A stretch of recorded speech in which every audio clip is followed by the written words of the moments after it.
right, it's that time of year again where Squally Green Thumb takes over the podcast to promote Miracle on Comm Ave, and that's why there's no commercials or anything else. This is uninterrupted unless you're listening on a podcast app that gives you commercials. That's not my fault. I'm not getting paid, so, yep. And he's going to play a song at the end of the episode from the comp. That's it. Go to Bandcamp, pick up this this compilation, and support Child's Play charity, which is what all the proceeds for this go. I'm on this comp, so you better go get it.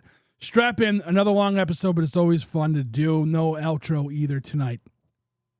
This is episode 395 of the Struggling Artist Podcast.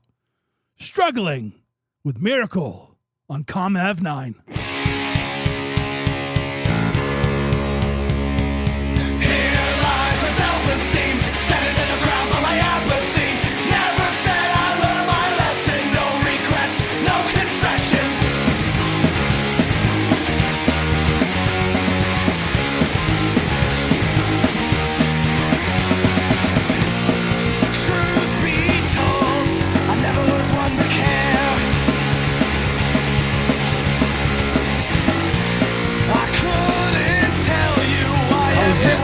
How was the secret show? The secret show was fun. It was actually it was very different than I was expecting. So the original plan was we were gonna play Faces, but then Faces double booked a fucking like college reunion that day. So I told Ryan the Terrible that he's dead to me, and that we were no longer gonna work together ever again. And I told Arya what happened. He's like, all right, I think I have a fix, but you can't have beef. He's like, you can't have another 10-year beef with a fucking venue for double booking you. You're too old for this shit, and we love Faces, so you have to drop the beef as soon as we do this. And I'm like, okay, fine. So yeah, me and Faces are cool. I'm actually playing there February 13th. But yeah, so it was going to be at Faces, got double booked, got canceled, and then I was like, Arya, what are we going to do? Like, I reached out to everybody, every booking agent that I know, every venue, everybody was booked for that day, and people were like, we have the evening of December 6th, and I'm like, no, fuck you. I'm not playing the same day as Tunes for Tots. Yeah. And I'm definitely not playing after them. You're missing the point. It has to be before. So finally, Arya was like, we'll do it at my house, which was very cool and very nice of him.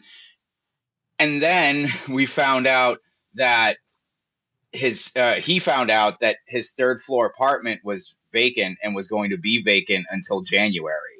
So we just took over the third floor and did it there. And it was really cool. It was like very cute. It was a little potluck thing. People brought stuff and Arya had his bunch of like choice records from his collection, like in a crate, so people could buy records, and like the money would go to the fund.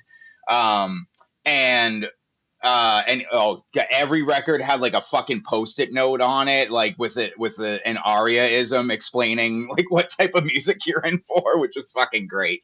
That's awesome. Yeah, and it was just a bunch of friends having a good time. And like, I got this really bad cold like 2 days before. I still have the cold, but it was one of those things where my cold fucked off for the night. Like, it was like, I understand this is very important, and like, and the healing power of friendship. So like, I felt fine all night. And then the second I got home, it was like, all right, time to pay the piper. And I didn't fucking sleep. And then I had work the next day, and so I'm back to being kind of sick, but we're manageable. I literally could not have recorded this on Thursday. But we can do it today. So yeah, I was so busy. I completely forgot. And that's why when I reached out to you, it was late. I was like, oh shit. Yeah. Nah, dude, it's totally cool. But yeah, no, the secret show was great. And, it was a good time. It is really like, it is really what the Miracle on Comm Ave shows always kind of end up being, because we don't usually draw in a lot of people that aren't already like connected. There's not like, like you have been to coffin salesman shows where there is a bunch of people there you don't fucking know. Those people do not come to these Miracle on Comm app shows. It does tend to be like a friends gathering, and Aria referred to it as an office party. And it had that. It definitely had those vibes. And it was That's cool. perfect. So it was really great. Nice. That's good. Yeah. That's good. That's good. Well, before we get into this year's thing, I also want to thank you for doing a video every month to go with every record you put out this year. And they were all for different. They were for mostly different charities, right? Wasn't there a few? It was a few different charities. There's a few charities that I repeated, either because I feel like they didn't get enough love, the first month I did it, or if, in some situations where like the problem actually got worse as I was raising money for them. So things like, I think, we did Trans Resistance Mass two months in a row. And then the last month that I actually made the record for, October, that was for the Greater Boston Food Bank, and I'm keeping it. Any sales I make through my Bandcamp until 2026 are going to keep going to the Greater Boston Food Bank, because that is obviously an ongoing problem. And then starting 2026 until Miracle on Comm app comes out that year, I ain't raising money for nobody. I am broke as fuck. And it's time for me to start making money for myself. We're raising some money for Squally this year. Yeah.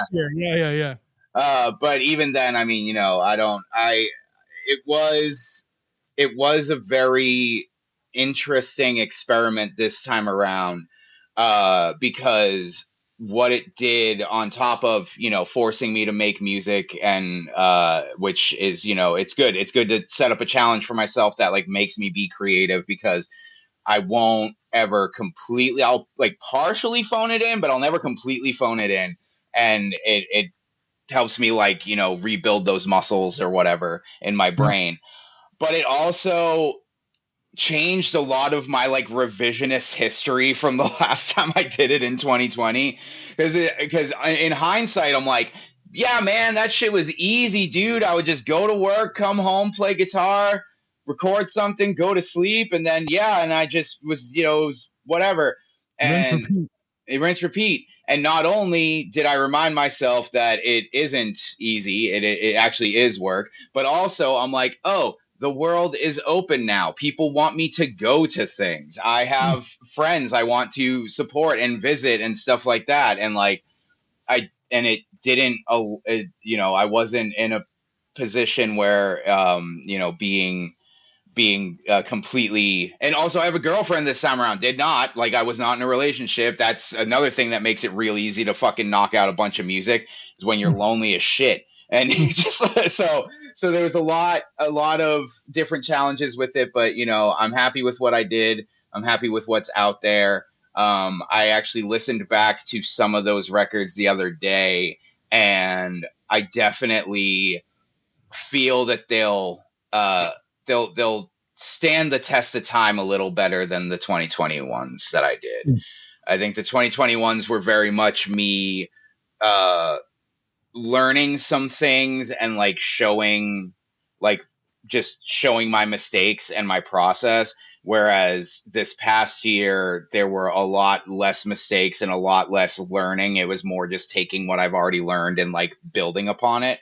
Yeah, I was applying what you learned that first time around. Exactly. Right? So they'll definitely, I'll definitely feel better about, later on down the line, next time I'm like talking to a band that, exists in one of the genres that I like attempted. I'll feel a little more comfortable being like, hey, just so you know, I've tried this before. And like, here's this, as opposed to the other stuff where I'm kind of like, you could if you want to listen, but like, don't worry about it if you don't. It's this will be a little more like, check this out.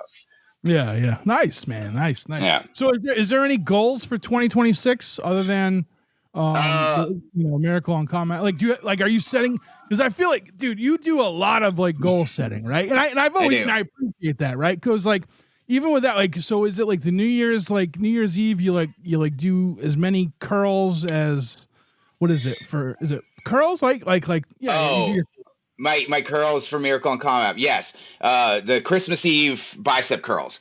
gotcha. That's it. Yeah. So I won't. I might be doing it this year. I'm not sure.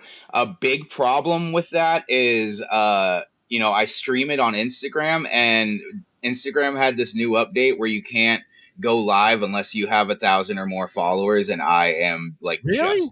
and I'm like just under 1,000 They're followers. so ridiculous, dude. Yeah. They're So so I ridiculous. think I need like 27 followers. So if there's 27 people listening to this who don't follow I me, will just make do it. 27 accounts just so you can live stream, my friend. Yeah.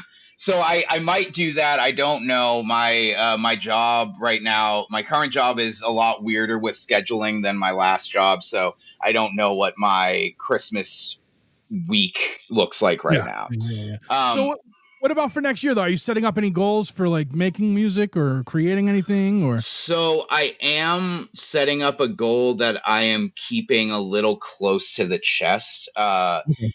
It is going to involve Miracle on Comav, but it's going to be a year-long thing because it next year this year's the 9th.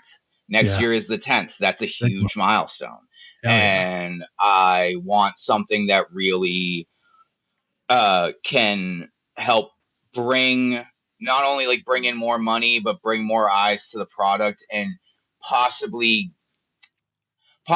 get me in get my name spoken in some of the rooms that I want it spoken in as far as this charity goes, because while obviously it is all for the kids and it is all for the love of Christmas music, on top of that there's also the Child's Play like community. They do this like banquet every November where they like auction shit off, and you can buy tickets to that banquet, but I don't want to buy tickets to that banquet. I want to be invited to Yeah. that banquet. You know what I'm saying? So so next year is going to be Miracle on Comav 10 focused from jump. Like I'm gonna have a nice little break in between Christmas and New Year's, and then starting January, it's gonna be how am I gonna make the 10th one the biggest thing I've ever done. That's Nice. yeah. Awesome. That's cool. I'm looking forward to it, man. I'm looking forward to it. So, Hell yeah. all right. Well, let's get into this year's company. Yeah. Let's not jump ahead so much. We got shit going on. Well, I mean, so for people who are just listening to one of these for the first time, this is the third year you and I've talked about this. I think 3rd or 4th year. Yep.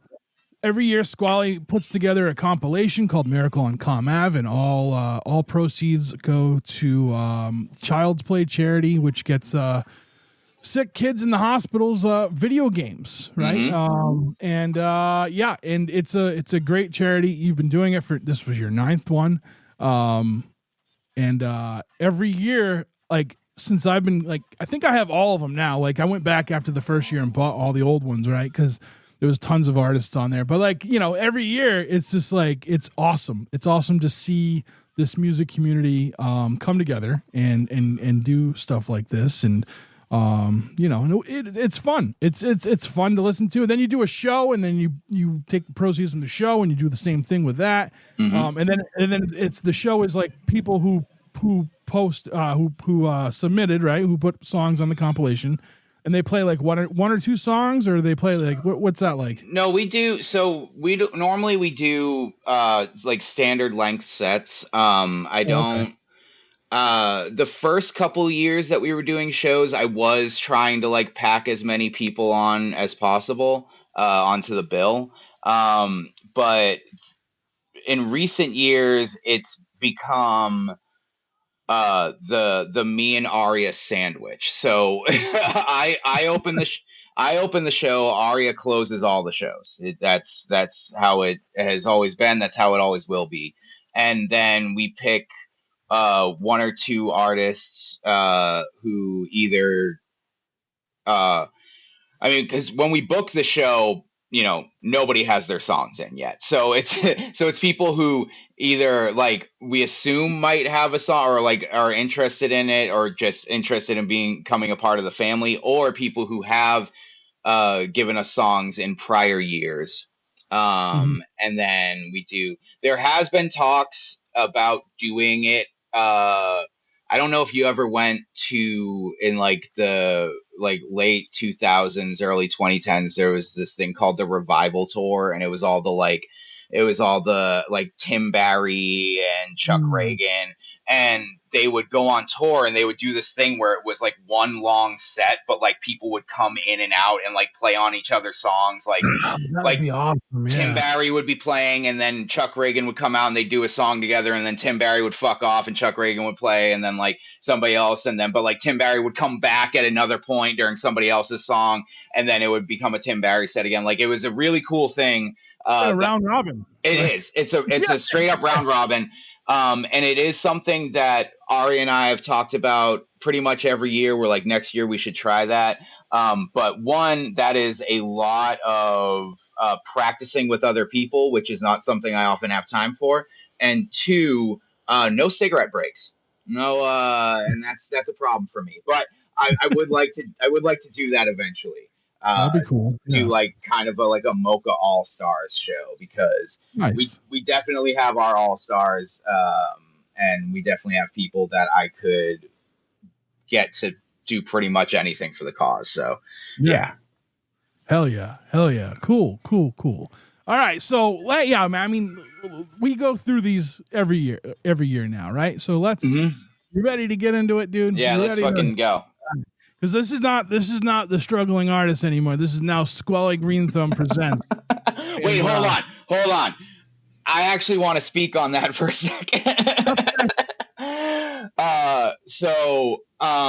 You know what? I wasn't sure how I was going to bring this up, but I'm glad you just said that, because it's a perfect segue. All right. So you were familiar with the movie Nightmare Before Christmas, right?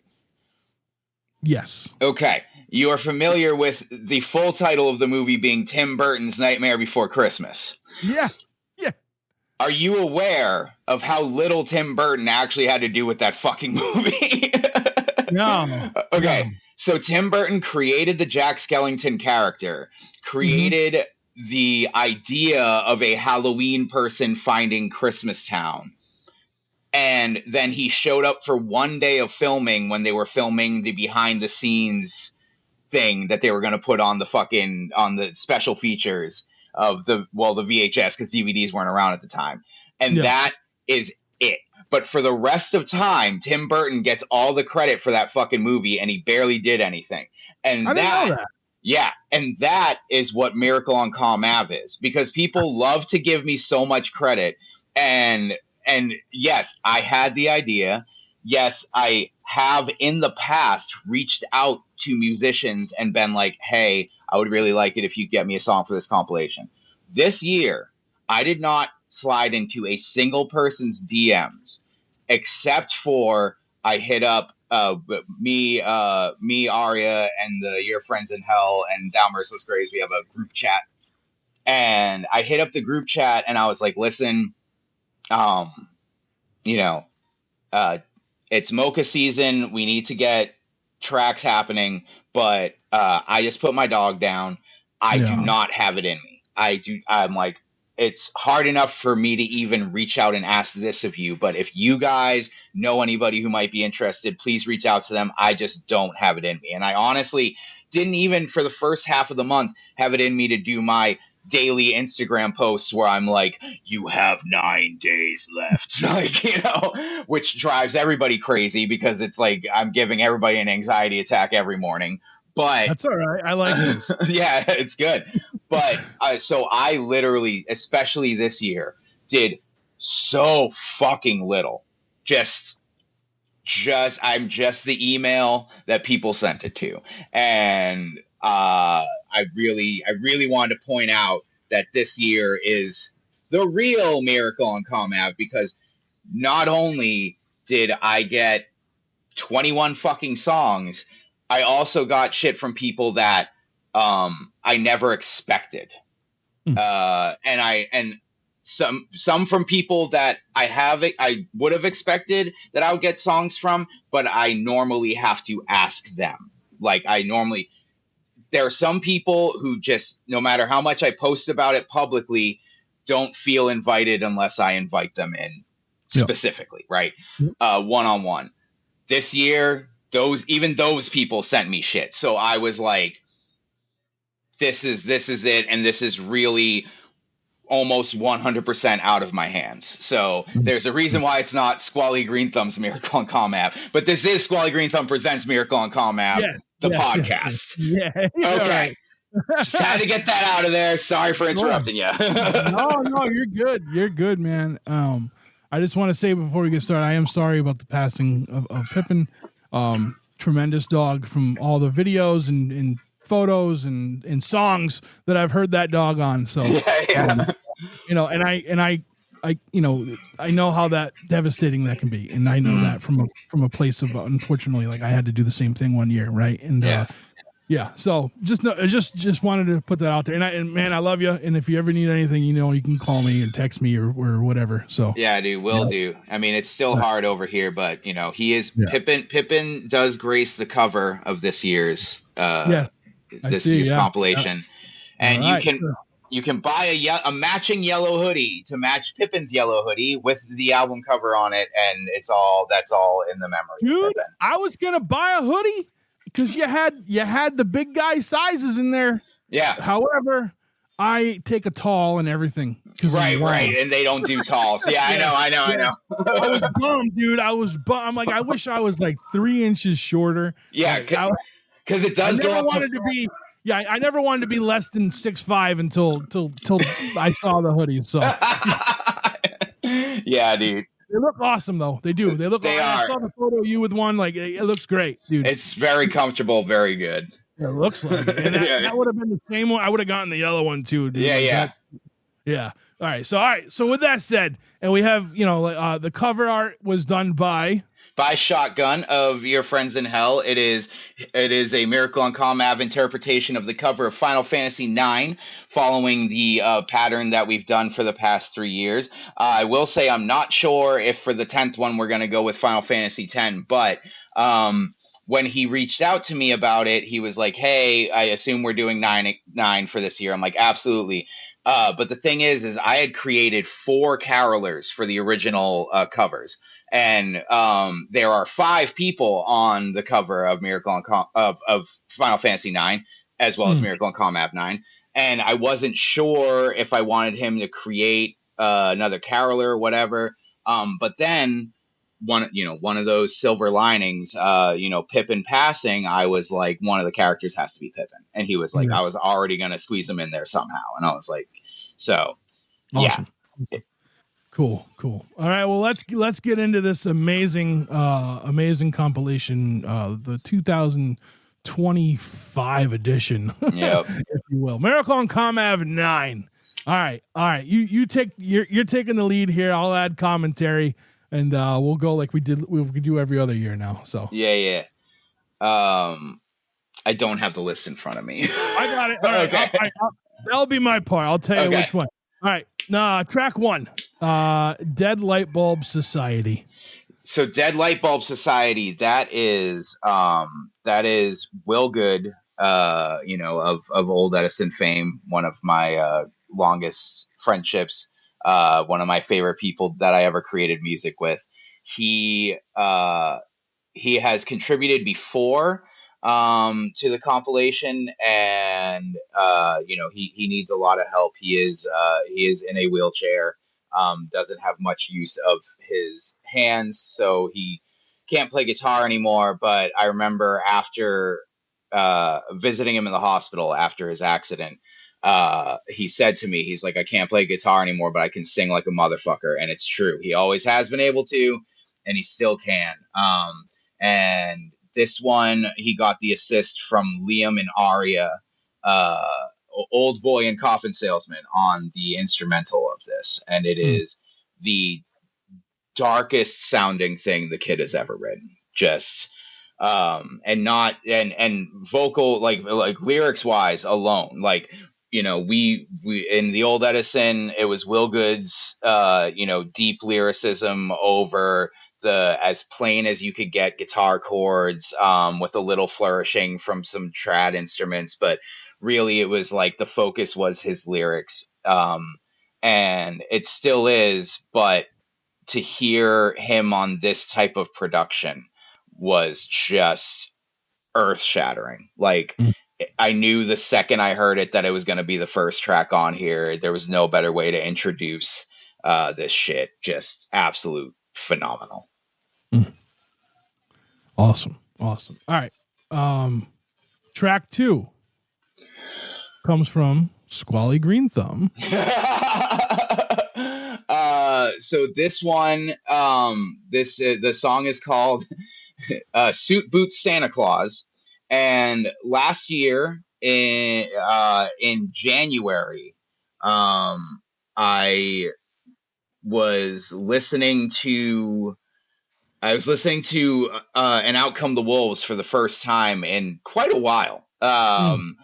Uh, I saw something like some like Stereo Gum or somebody like had done an article on like how it still like holds up, and I'm like, I bet it does. I'll listen to it, and I hear Roots Radicals, and I'm instantly like, I got the suit, the boots, I'm Santa Claus, and I'm like, I have next year's fucking song done, and I like, I sat I played a show January 3rd with Coffin Salesman, and the all our spooky crew was there, and I told everybody, I'm like, this is what I'm doing, and everybody everybody else that night um knew what they were doing already, and they all delivered those songs this year like as promised, which is very rare. Like I've had ideas, you know, I've had ideas and then a year later been like, that's no good, or like something else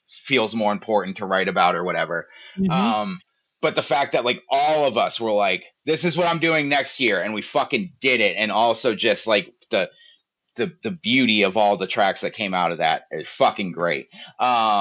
So yeah, it's called Suit Boots Santa Claus because for the longest time I could not call that song Roots Radicals. I called it Boots Roots Radicals. I couldn't shake it from myself.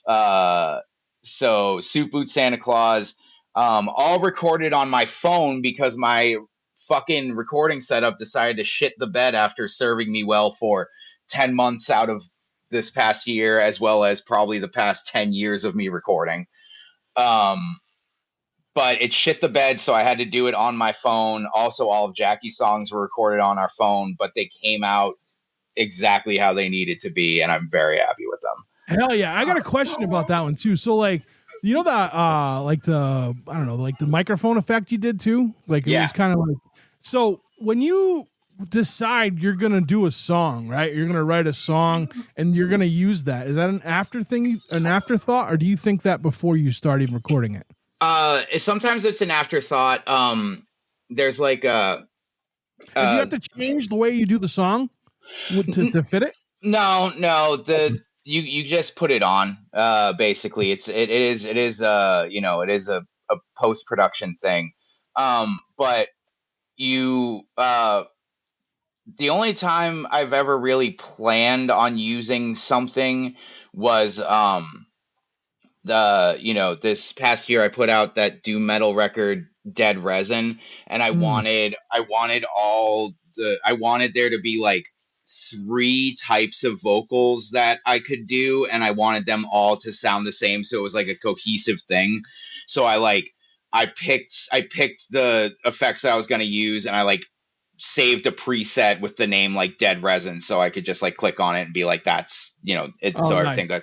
But for the most part, it is an afterthought, and it was especially an afterthought with this one because I thought that I was going to record it with my regular equipment.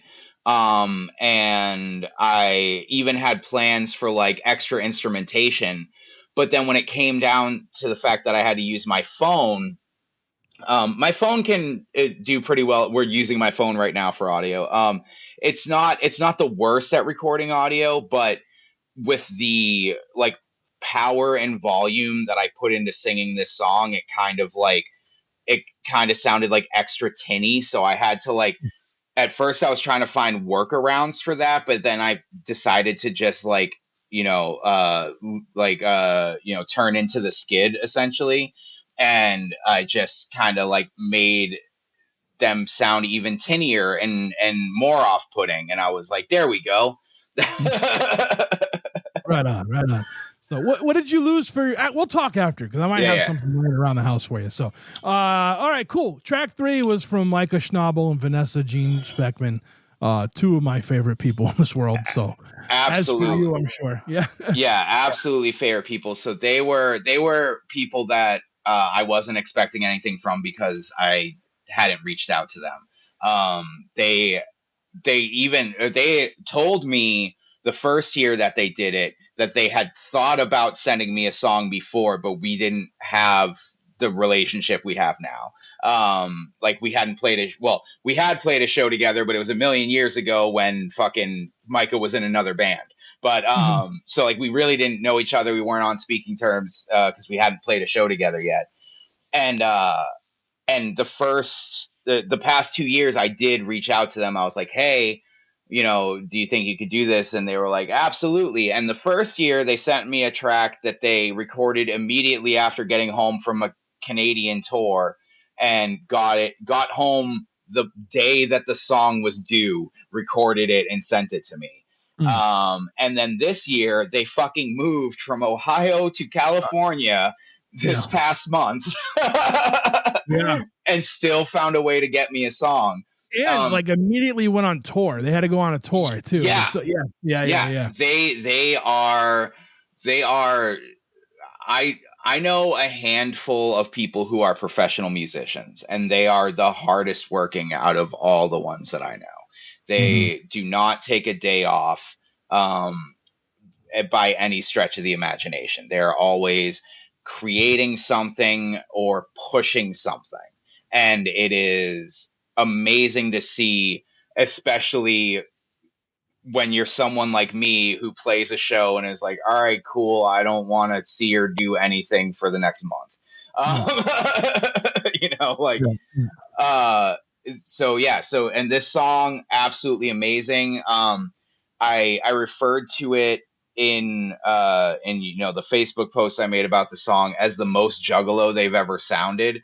And here's the thing, Micah and Vanessa, they are juggalo allies. Like they are pro juggalo. They are not juggalos themselves. However, every once in a while, Violent J will do a song where he kind of ramble raps over like an acoustic guitar. And while Micah's style has always been this kind of rambly over an acoustic guitar thing, it's never sounded so much like Violent J. And the first time I heard it, I was like, oh my God. But it's an amazing song, and it's a demo. It's a demo from their upcoming record, which I can't wait to hear the fucking rest of. Same. It's just so good, and I can't wait till they come back around because I actually missed them on this past tour. That was another thing. I was like, I don't have it in me to reach out to people, and I didn't see Micah and Vanessa last time they were in town, so I had kind of really, really just assumed I wasn't getting anything from them.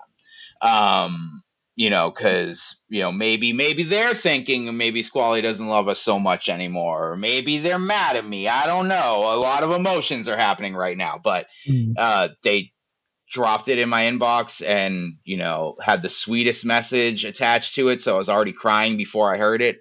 And and they're just the best. They're the most genuine people. I had them on the podcast this past year, and like I was like, so I went up to him at Pooza and I was like, hey, my name's Trev. And I was like, I've seen you play before in Massachusetts, and I saw you guys' day set. And like, now, it was like right after their night set that they did. And I was just like, I do this thing. Like, it's so funny whenever I'm like, I do like the podcast. I'm like, I do this thing every once in a while. It's every week, right? Yeah. Sometimes more than once a week, right? But I'm like, I like to talk to people about life and about the art they create and this and that.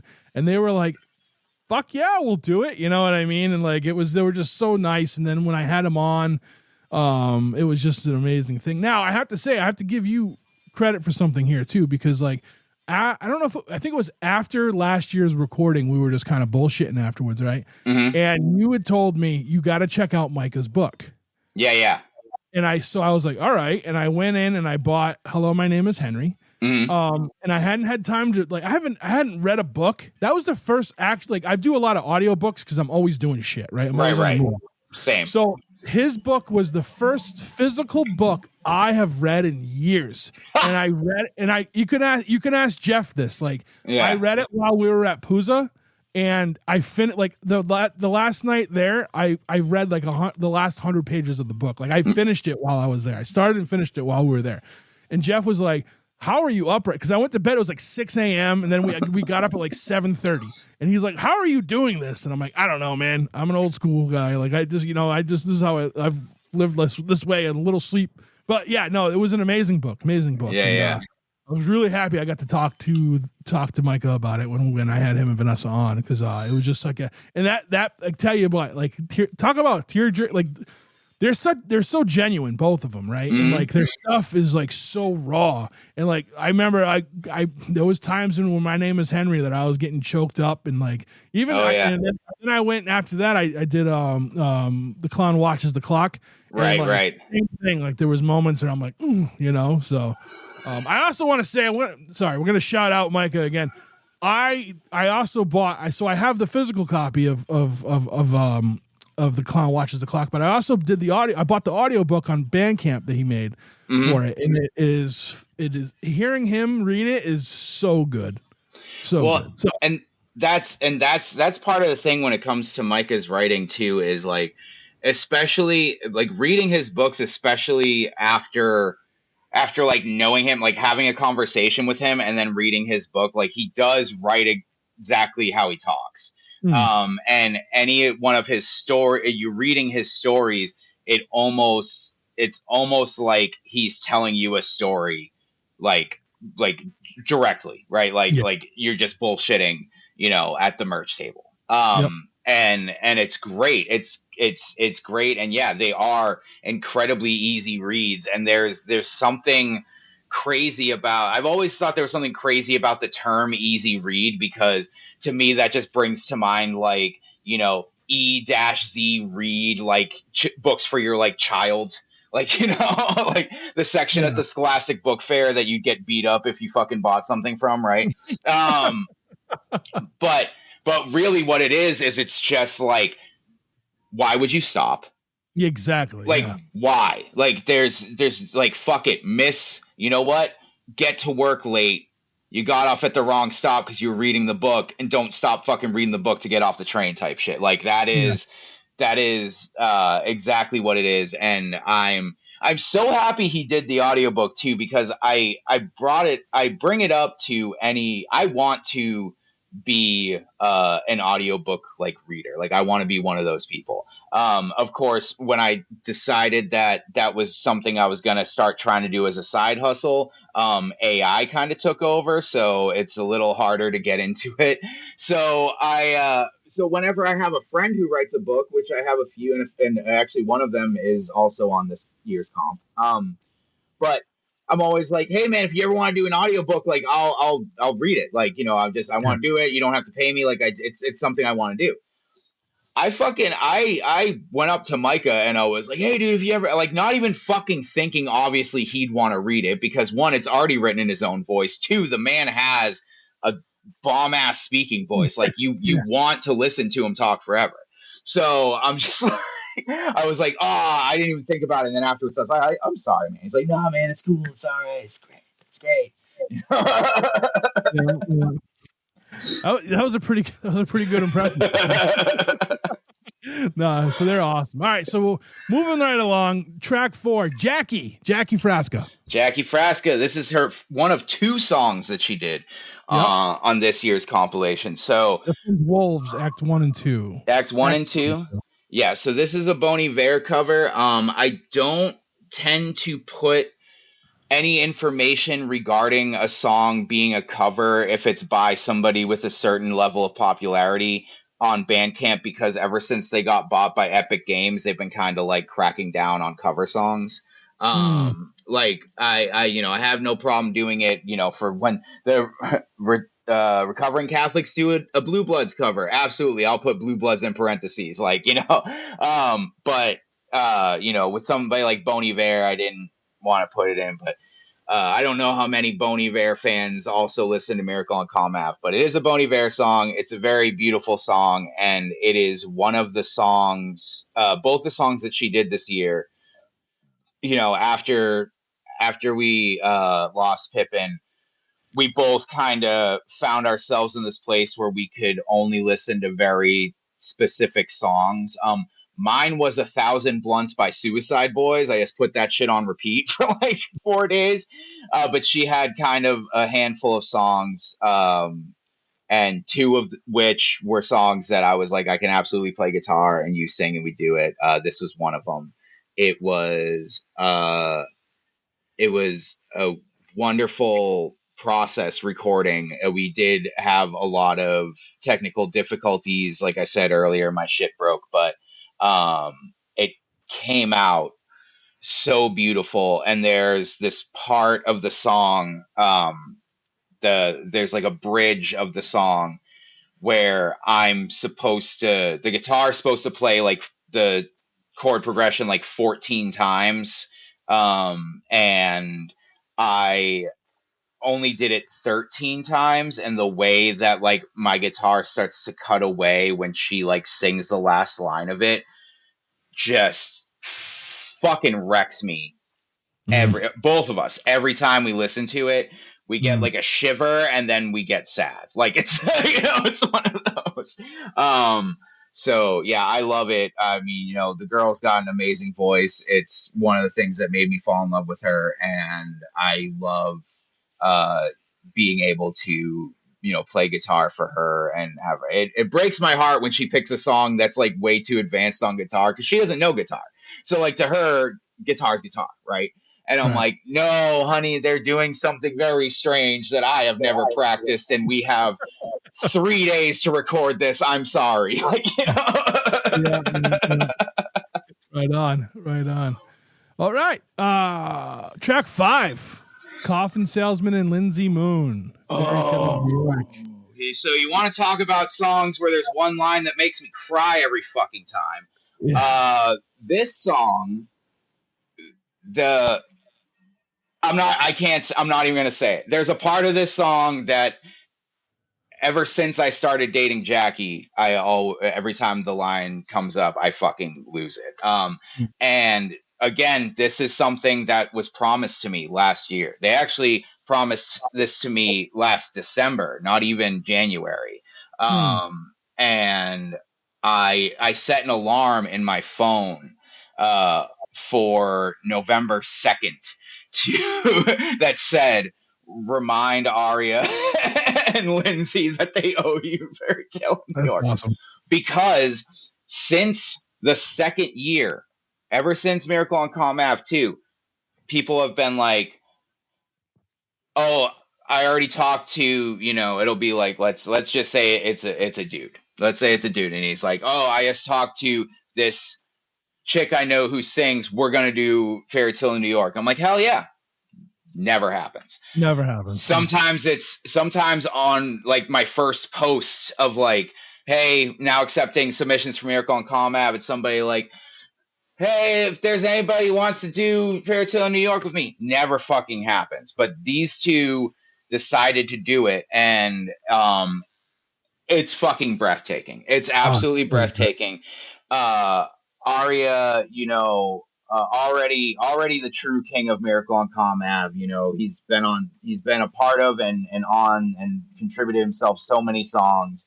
And Lindsay, who in her first year on Miracle on Comm Ave gave me my favorite song of that year. Like, they are absolute fucking all-stars, and I'm so happy that the song is finally here. I'm happy it's them that did it, and I'm happy they did it exactly the way that they did. The little extra like hesitation and like giggling and stuff before like they get like really into the song, like after the intro. Perfect, beautiful. And like, these are my friends. I love to hang out with them, and that is like a little peek behind the curtain of like what it's like sitting around with them. And you have Aria, who is I refer to Aria as a flexible perfectionist. he is a perfectionist, but he does have a little leeway, right? He does understand, you know, it is what it is. It's as good as it's going to get, whatever. And then you have Lindsay, who is insanely talented, but very intimidated because she assumes everybody's more talented than her, but they're not. And like them working together and just hearing a piece of their dynamic in the recording process, beautiful, absolutely beautiful, gorgeous, gorgeous song. And it's the only one version of it I want to listen to ever again. It's so good. It's so good. Yeah. So I got this the morning of, right? So usually I get it at midnight, right? Because I was working overnights, and I was always working when you put it out. But I got it was like 4:55 in the morning when I was leaving for work, and it was a good soundtrack to listen to on my way to work that day. So, and that song came on. I'm like, oh, you know. I've been getting that from a lot of people. That's something that I've never really heard before, but particularly this year, people have been like, just like on the first, everybody was like, great commute soundtrack, and I'm like, I agree. It's been my commute soundtrack for 2 days now.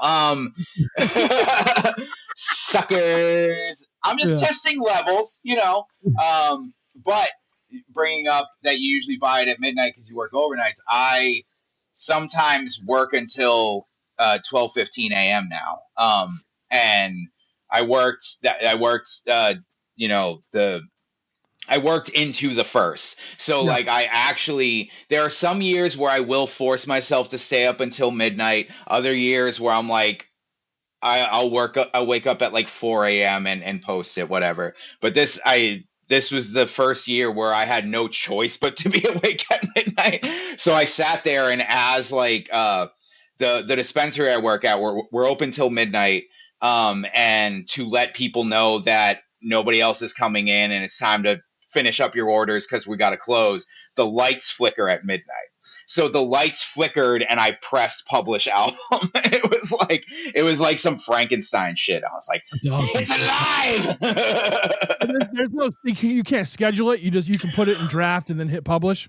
I feel like maybe you can schedule it, but I'm just not that type of person, dude. Like, I hear you. And then my commute home that morning, it takes me until about 1:30 to get home. My entire commute home was just me like posting, tagging, like, all that stuff. And then I like blinked and I was home, and I was like, this is great. This is what Miracle on Comm Ave is all about, Charlie Brown. All right. Track 6, Permanent Stains, Merry Christmas, I Fucked Your Snowman. This is the other song that has been promised to me every year, but also not so much promised. It's usually, like I said before, with, I make the first post about now accepting submissions, and it's usually like somebody who hasn't been in a band in a very long time will be all like, hey, who wants to get together and do Merry Christmas, I Fucked Your Snowman, or Ho Ho Ho Chi Minh. And I'm glad they did Merry Christmas, I Fucked Your Snowman instead of Ho Ho Ho Chi Minh. But I've never been the biggest guy into Showcase Showdown. To me, they've always just been that band that Mike McColgan says at the beginning of Barroom Hero, or the middle of Barroom Heroes. Yes.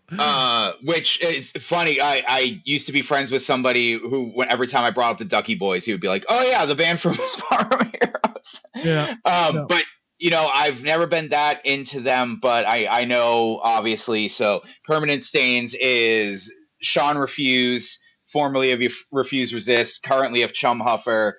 We got Chris from The Scars and Mass Spy, Jamie Pyatt of Refuse Resist, Loser Circle, Mass Spy, so many more bands than you would think he would be involved in, because he's always like, I'm a dad, I'm tired, I live in Lowell, I work from home, I don't want to be a punk anymore, but except he is, and just cannot stop playing.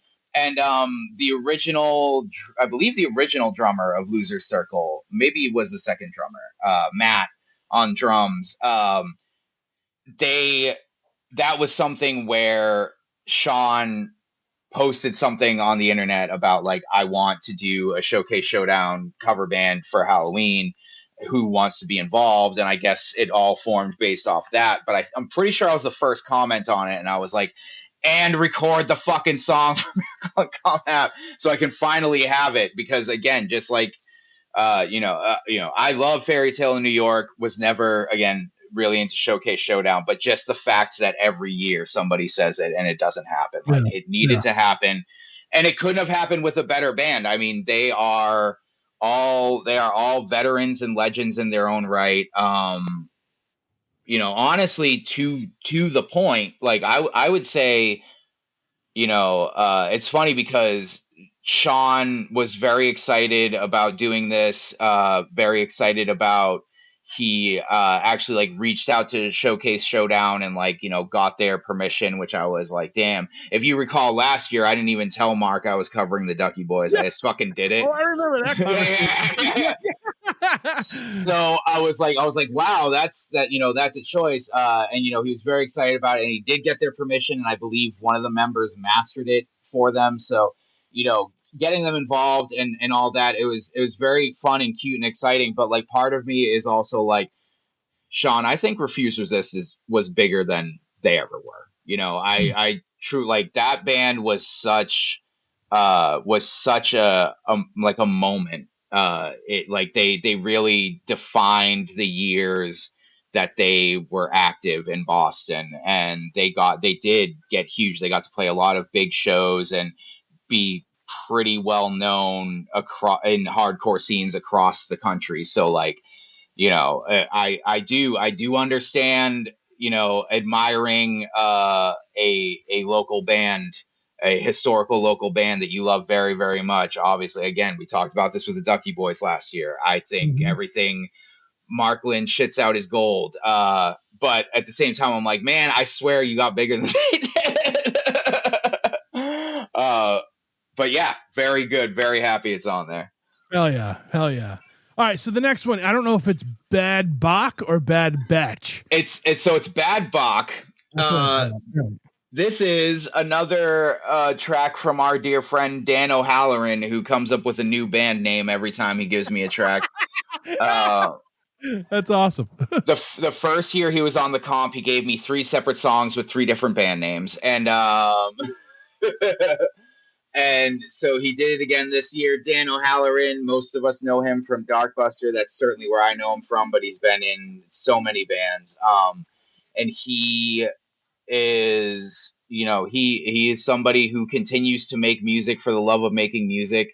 Not always punk, which obviously I appreciate and have a kinship with him in. But this is very close to, the type of song that I'm used to hearing Dan on. And when he sent it to me, he was like, this was originally about an annoying coworker named Mary, but I added Xmas on the end to make it a Christmas song. So Mary, if you're listening to this, thank you for being so fucking annoying that I got a song out of it. Yeah. Thanks for being the muse. Yeah. It's funny. This past year, I played a show with Lenny on my birthday. And by played a show, I mean I saw a show was happening. It was on my birthday, and I begged Dave Wells to let me play a couple songs, which he did, and it was fun and cool. And Lenny is somebody I've always looked up to, and we've had an on again, off again friendship. Usually when he's sober, he likes me. When he's drinking, he hates me. But I remember either on the way to or from that show, Jackie only knew Lenny as the bartender at the Midway. And I'm like, oh my God, I've never played you Darkbuster. And so I played her Darkbuster, and I'm like telling her everybody. And like, she, she's met Amy Griffin. She's seen Amy Griffin play. She's heard all these songs from Dan. And she's like, wait, hold. So there's this one band that had all these amazing people in it. And I'm like, it happens sometimes. Yeah. It happens sometimes like that, and those people can go off and do their own thing, and it's all amazing. I do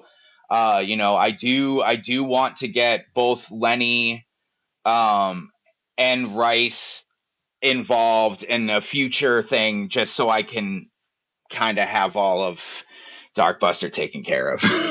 Yeah. It's like you're collecting them, right? Like exactly. Right on. All right. Warm and Fuzzy. Snowflake. Snowflake, yeah. So this is Warm and Fuzzy is the current project of my friend and arch nemesis Jonas. Jonas is I learned about this last year, yeah, yeah. right? Yeah, Yep. yeah. So Jonas was my arch nemesis for many years, but we make up on Christmas, just like the armies in World War I, where they would just have their little Christmas truce. That's what we do. And so he normally gives me songs under his singer songwriter name, not quite the Interstate. But he gave me a Warm and Fuzzy song a couple years ago, and it was like way more like abrasive and punk than what he normally does. So when he sent me this, I was really expecting that. And what it is actually is this just beautiful lo-fi instrumental, and something that as so I listened to a bunch of Christmas music in November, leading up to working on this compilation, getting myself in the mood. So I tend to get a lot of my normal Christmas listening habits out of the way, and then the comp comes out, and I listen to the new comp, and I listen to it alongside the old comps, and I do that for a little bit, and then I usually reach a certain point where I just want to shut my mind off, and I find like playlists of like lo-fi hip hop that are like meant to be wintry in nature, which, as you know, is my thing with the compilation. Doesn't have to be Christmassy, just has to be wintry. And a lot of those songs end up being the soundtrack to videos of Pippin. So this is one of the beautiful things about this compilation is I never set out to have a theme. I never lock anybody into anything, tell people they need to be this piece of this piece of anything, but the way the comp comes together is usually something magical and something that somebody might assume was like put together like by like some fucking committee or like grand tribunal of sorts, but it really wasn't. It was just happenstance that he sent me this, and it was perfect for the representation of Pippin that I wanted on this record. So that was really good, and I've done my allotted time of saying nice things about him. Jonas can fuck off. But Jonas is one of my other friends who's a writer. He has a book called The Last of Last Call. It's a very, very good book. I believe the second pressing of it had a picture of Will Good on the cover. The current pressing doesn't, but it is a wonderful book, and I have hit him up to do an audio book, but he fucking hates me, so he won't let me do it. Right on. Right on. All right. Your Friends in Hell. Ho ho, honest living. Oh my god, so they broke out this song. They played a show last year, like late in December. I think it was like the 21st or something. And they advertised it as the one and only time that they were going to play the Christmas song that they had written me last year. And they were like, we have another Christmas song, and they did this. They did Honest Living, which, for those of you who haven't heard yet, what is your problem? Right. Your Friends in Hell have a song called Honest Living, and it's basically a song from the point of view of Renfield, Dracula's little fucking bitch boy. And it's a great song. It by itself was a great song. And then they changed the lyrics to be about Santa Claus and like from the point of view of elves, which in previous years, Arya did write a song from the point of view of elves, like trying to form a union or some shit. I don't know. I haven't gotten to that track yet in my retrospective this year, because we have 9 fucking of these to go through, and it's only the 7th. But but like, yeah, so it's it's definitely something that's been broached before, but honestly, this version sounds even more sinister. than the Dracula one. Like It does. I was about to say that. Yeah, it is terrifying. Claus, dude. Yeah. It is fucking terrifying. Like absolutely terrifying. And I thank them so much for doing this. And that was something where I was like, you guys could just do this next year. Like you already have it figured out. And they were like, oh yeah, we'll think about it, blah blah. Because I did mention, I believe it was either on the podcast last year or maybe at the show or something. But I did mention in a way that they heard. I'm like, they told me they're only ever going to write one Christmas song, but come the fuck on, they haven't even written a song about Krampus yet. Like, that right. Like they're the cryptid band. Like obviously they're going to have a fucking Krampus song eventually. So I was like, yeah, right. And I was like, oh yeah, you guys should do this. And they're like, yeah, maybe we might write it. We might actually do that Krampus song or whatever. And then like, I saw Shotgun again, like a few days later for Lindsay's birthday. And he's like, yeah, we're fucking doing it. We're absolutely doing it. It's, I don't think like, I love song parodies, like your song, like, you know what I mean? I don't think anybody could have did a better parody of Your Friends in Hell song than Your Friends in Hell. Exactly. And that, yeah, it's so fucking good. And I just love them. And we really we cannot say enough about how amazing of a band they are, how amazing people they are. And like the like love and care they put into everything they do. And I've seen them, flourish with that. I don't think flourish is the right word. Like thrive with that. Like I've seen them play in front of crowds that were 100% locked in to whatever gimmick they had going on that night.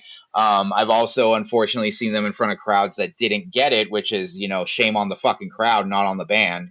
But the way that, and I can't speak for Shotgun. Maybe he goes home those nights and goes, what the fuck is wrong with me? But it's nothing wrong with him. It's the crowd. And at least as they are performing, they're still in it. They never let go of it. They never show any frustration on their faces. It is just a fun and intricate time. Anytime you go see them, anytime. Yeah. And I love them. I love them so much.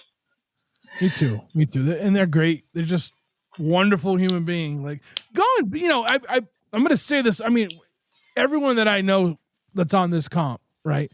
You're all genuine people. And so I'm going to keep saying that, but like, yeah. And I'm sure the ones who I don't know are genuine people too. You know what I mean? So, and maybe this guy from Warm and Fuzzy genuinely hates you. I don't know. You gotta keep it going, keep tradition going though. Exactly. All right, cool. So the next one is Dandelion Cigarettes. Good deeds count for extra tonight. So basically, Dandelion Cigarettes is Liam, aka Old Boy, and he has done some like crazy creative shit over the years for this compilation. And this year he set out to write a song from the point of view of a pigeon, and he fucking did it. And it's really, really incredible. And I've listened to it a few times. I've even seen him since we put this out, but I forgot to ask him if it's supposed to be one of the pigeons from Home Alone 2, but that's what I picture in my head. I picture the pigeons in Home Alone 2 singing a song to the bag lady that ends up helping Macaulay Culkin, and he gives the turtle doves to. Like, spoiler alert for Home Alone 2. Yeah. Spoiler alert. Spoiler. I'll put a disclaimer at the beginning of the episode. Yeah. But it's like, it really is. It's so good. And he, you know, I've always loved Liam's like singing and songwriting and like what he actually does put out there. But it's something that I don't think he will ever fully understand himself. He is a character actor when it comes to songwriting. Like, he can do anything and it'll come out as genuine. As you were saying earlier, everybody on this comp is a very genuine person. There have been years where non-genuine people were on it and they're not on it anymore. We have kind of gotten ourselves a great group of just warm-hearted people, except Jonas, that fucking asshole. But Liam genuinely can write a song from anybody's perspective and make it his own. When we were in the old Edison together, there was a song that we had called Between Wind and Water.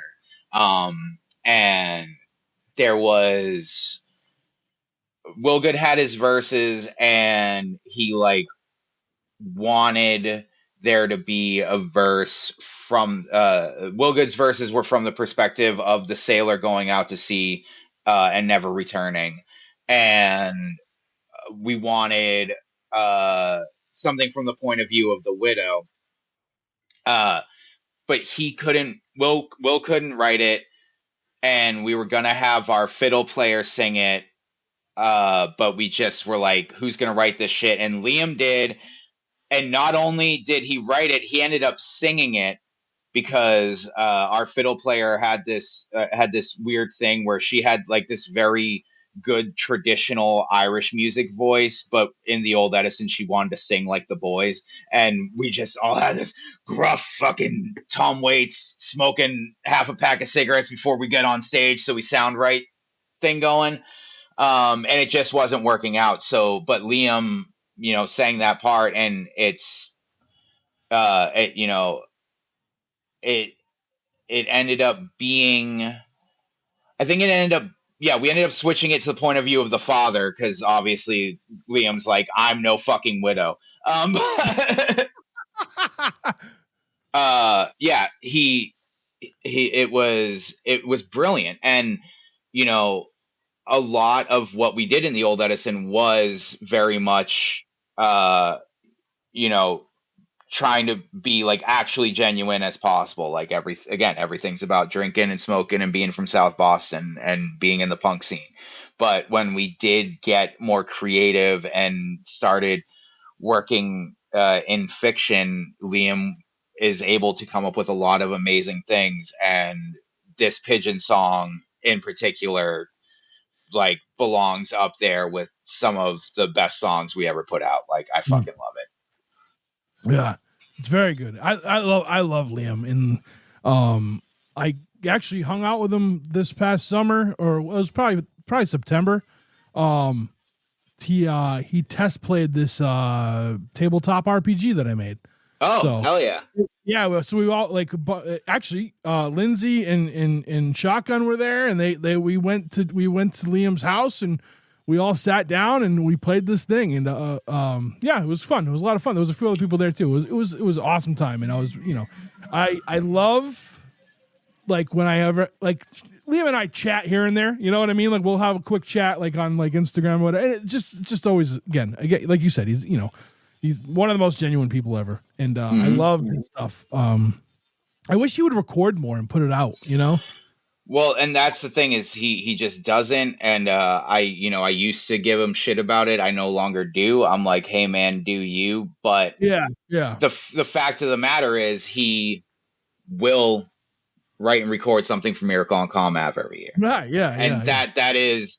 So that's kind of why I stopped giving him shit. I'm like, all right, listen, I already have you once a year, right? Like, and I always try to make sure I get to a show when he's playing too, right? Because it's such a rarity for that I get to hear him. It's such a rarity, and also he'll pull out, like, half of his set will be songs that nobody's ever heard before, except for like his wife, Mm-hmm. and it's like, hey, those are amazing. You should record it. He's like, yeah, well, and then he just doesn't, and that's Yeah. fine. Yeah.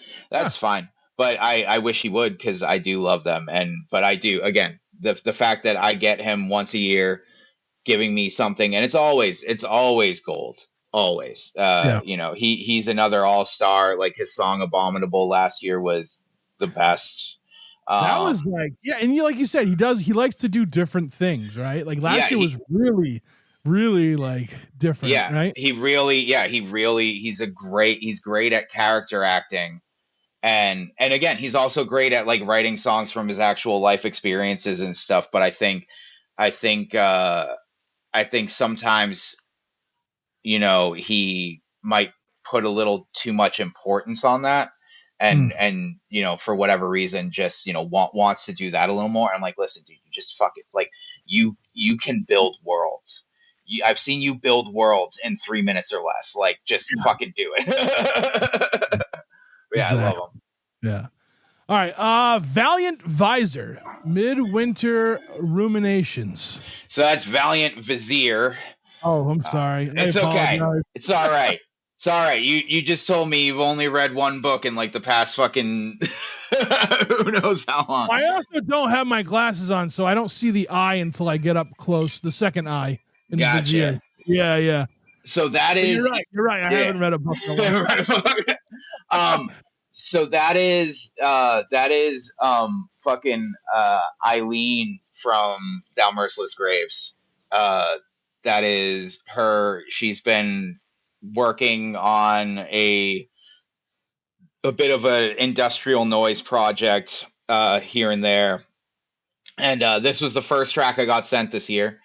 And it it's another one of those things where and it's just this instrumental, and it's even kind of sparse. There's a lot of spots that are very quiet, and but it did kind of fit perfect. Like, when I heard it, and just like with the Will Good song that I put as the first track, when I heard it, I was like, this is the middle of the album. Like, This is the what interlude or whatever, this is right? the interlude, exactly.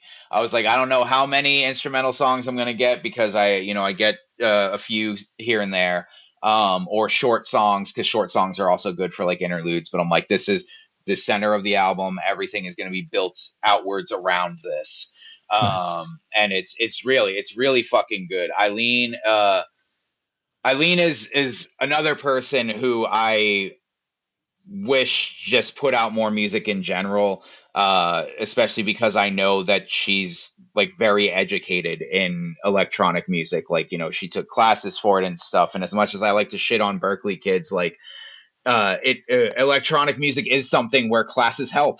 Like, I do all of my shit based on tutorials I find on YouTube, and I bet I've spent more time combing through those, looking for the thing that I need to know, than she spent learning that thing in the class. They probably just were like, "Hey, this is how you do this." And she was like, "Oh, okay, good."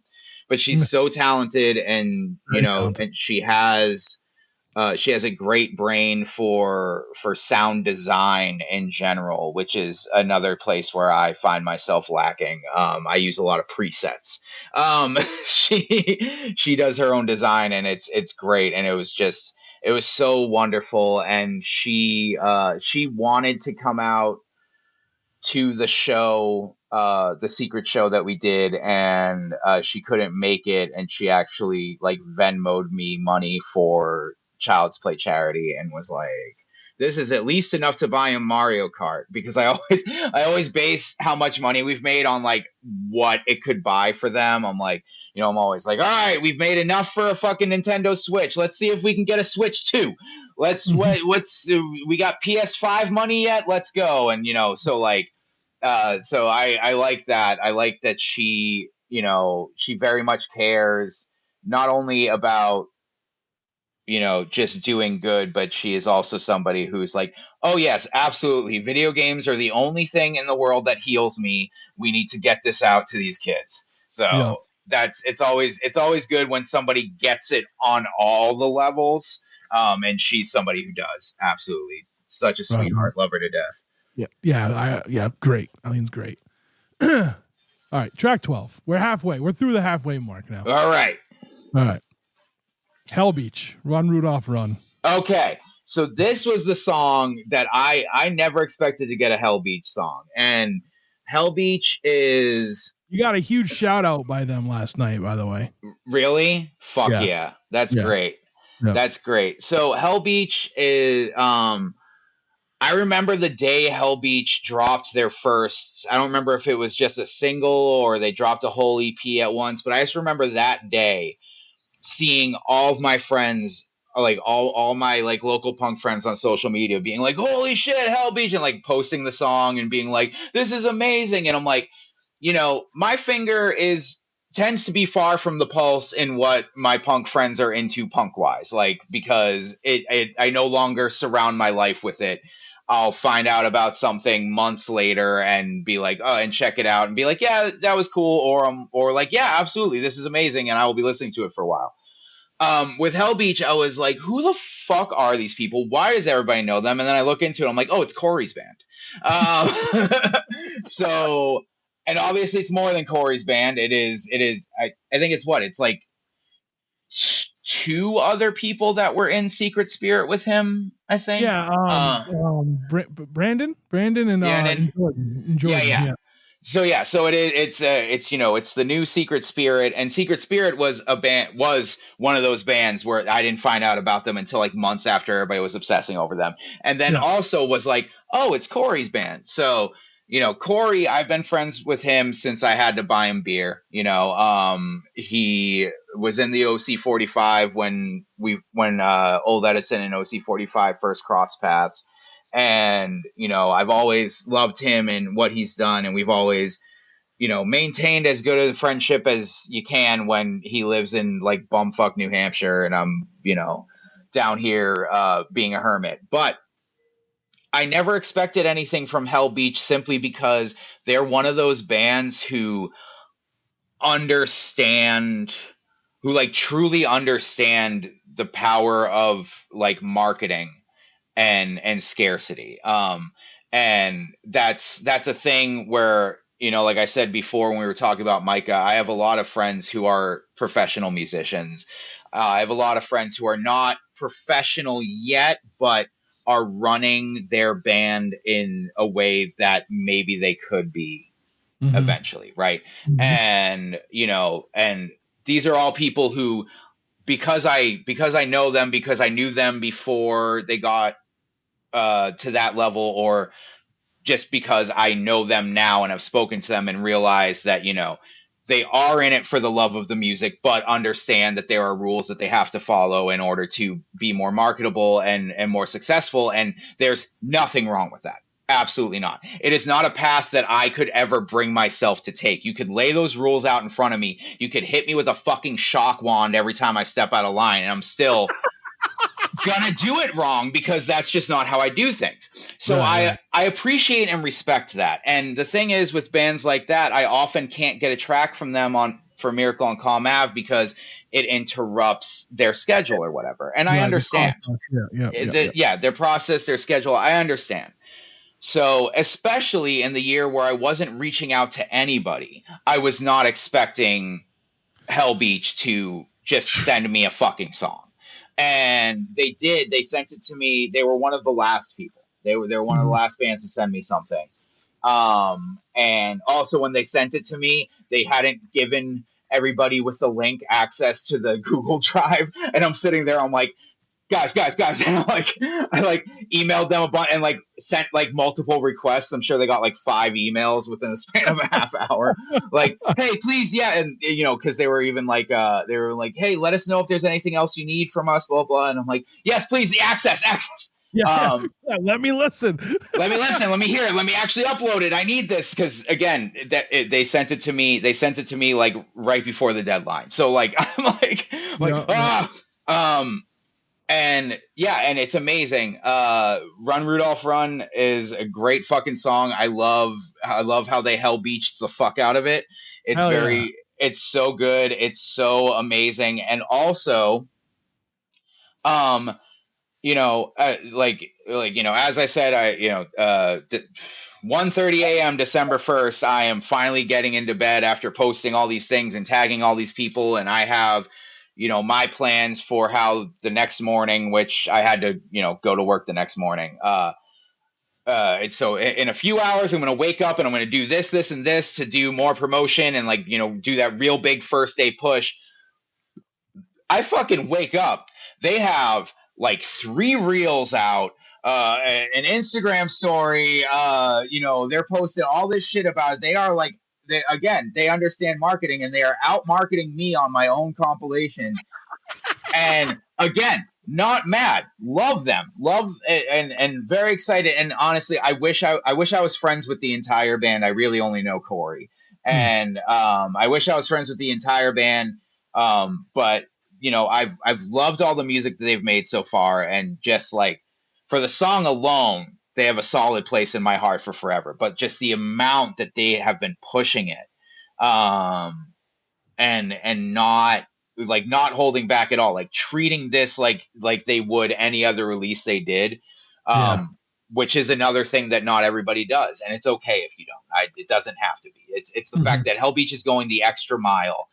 Right. You only have to wear 15 pieces of flair, but some people choose to do more. Yes, and Hell Beach has chose to do more and really make their coming into the Miracle on Comm family like a huge event, and I love them forever for it. So cool. So cool. So they not only did they shout out you in the comp last night, they played the song. And then I think they promoted the comp, like they said something about the comp again after they played the song. Yeah. It was awesome. And just from hearing like Jordan talk about it, like he was very grateful to be on it, and like he was very excited about it. And it was cool. It was cool to, it was cool that like I've seen them a couple times now. One, now that Franklin is in the band, Franklin Simplest, he's playing bass. So now they have 2 guitar players. They have a bass player, then they have Corey on drums, right? And then so Jordan, the other 2 times I had seen them play, Jordan had a guitar. He still looks like a madman when he's up there. But like he was free to do whatever he wanted last night. He went nuts, and I was like, this is awesome. Like it's cool. It's like a different experience every time I see them, which is awesome. You know what I mean? Yeah. I unfortunately have never seen Hell Beach live, but I did see Secret Spirit live. And I remember that was also my first time seeing KCUF, which I think it was KCUF's like second EP release show. So again, even the bands that my friends are in, I'm kind of still on the upkeep with. But I remember like seeing Secret Spirit and like Arya coming up to me and be like, dude, this is like nothing else Corey has ever been involved in. These guys are insane. Like, watch. And I just remember like watching Jordan, like how he sings with his entire body, and not in a way of like he has to like, some people sing with their whole body and they have to like hunch up their shoulders and like kind of like get real tight to just like really belt it out. Like it's like the different stances he takes changes his voice and and shit like that. And I was like completely blown away. And still am every time I hear everything that they do, just really fucking great. And they played a show this year at Fest with my favorite Halloween punk band, House Ghost. And I'm nice. Like, I was sitting like I remember I turned to Jackie and I'm like, all right, so I technically have 1 degree separation from House Ghost now. Yeah. That's so awesome. Yeah, I love Hell Beach, and so grateful that they're putting so much effort into this, especially because, like I said, they are a band who knows how to market, and it's so to have somebody, which again is a knowledge I don't have, to have somebody with that knowledge and that ability to like put it towards this. It's been beautiful. It's been beautiful to see, and the numbers are coming in. So there we go. Cool. So real quick too, I met Corey for the first time last night, and oh hell yeah. Yeah, so Corey came up to me, and I thought I was like in the way. So if Corey, if you listen to this, I'm sorry. I was like kind of weird and awkward because I thought I was just in your way. And then you're like, oh, hey, no, I wanted to thank you for like all the stuff you've done for us and, you know, having us on and promoting their stuff. And I was like, oh, thanks. But yeah, I was like, oh, I'm sorry. Like when he came over, I was like, oh, I'm in your way. Let me get out of, you know. Yeah, but Trev, I mean, how often do you feel that way every time you're everywhere? Like you are. You know, there's two types of big bouncer sized dudes. There's the one that are like, I don't give a fuck whose way I'm in, and then there's the ones who assume they're in everybody's way all the time. And you are definitely the second. And you know what? I'm sure half the time people are just trying to like say, "Hey, what's up?" and give you a hug. Fair enough. All right, so track 13 is Tim. I'm gonna have a hard time pronouncing this one. Tim Sennett. The Senate. There we go. That's what I was going to say. You beat me to it. 1,000 Subaru. I'm sorry. 1,000 Suburban Nights. I was going to say Subaru Nights. All right. So yeah. So Tim Sennett. Tim Sennett is a guy I met on the Ducky Boy message board back in the day. And he was somebody else who, upon seeing Mark Lynn pick up an acoustic guitar and start playing shows, wanted to do the solo acoustic thing. He was in a band. He was in Corey's first band, this band Shamhurst, which I think Jamie from Loser Circle was also in. So there's a lot of interconnectivity history. I mean, you know, Boston punk scene, including New Hampshire, which, you know, we've definitely adopted a bit. We're, you know, very incestuous group, but yeah, so he had been in a couple punk bands, and he was doing the solo acoustic thing, and he actually had started before me, and I always had this idea of him therefore being like more experienced and more professional than me. But then, because of the songs I was writing, he thought I was like, but really we were just two dumb fucking 22-year-olds, right? But so we played a few shows together back in the day, and he, you know, we've always maintained a friendship. But he kind of tapped out on music because he did that thing where, you know, he kind of met the love of his life, got married, had kids, and really I'm just like, are you even miserable enough to write music anymore? You know? Right. Yeah. And he has been miserable enough to write music before, especially around the holidays. He is one of the contributors of Miracle on Comm that tends to do more anti-Christmas shit because he just, you know, he has issues with his family or whatever. I don't know enough of it to speak on it, but you know, he's a wonderful human being, and he is somebody else who understands the healing power of video games. He actually fell in love with his wife because she beat Super Mario Brothers 2 in I think like an hour. I think he told me that was like that was his like I must be with her. Maybe it was an hour and a half, but still it was something crazy, some kind of speed run.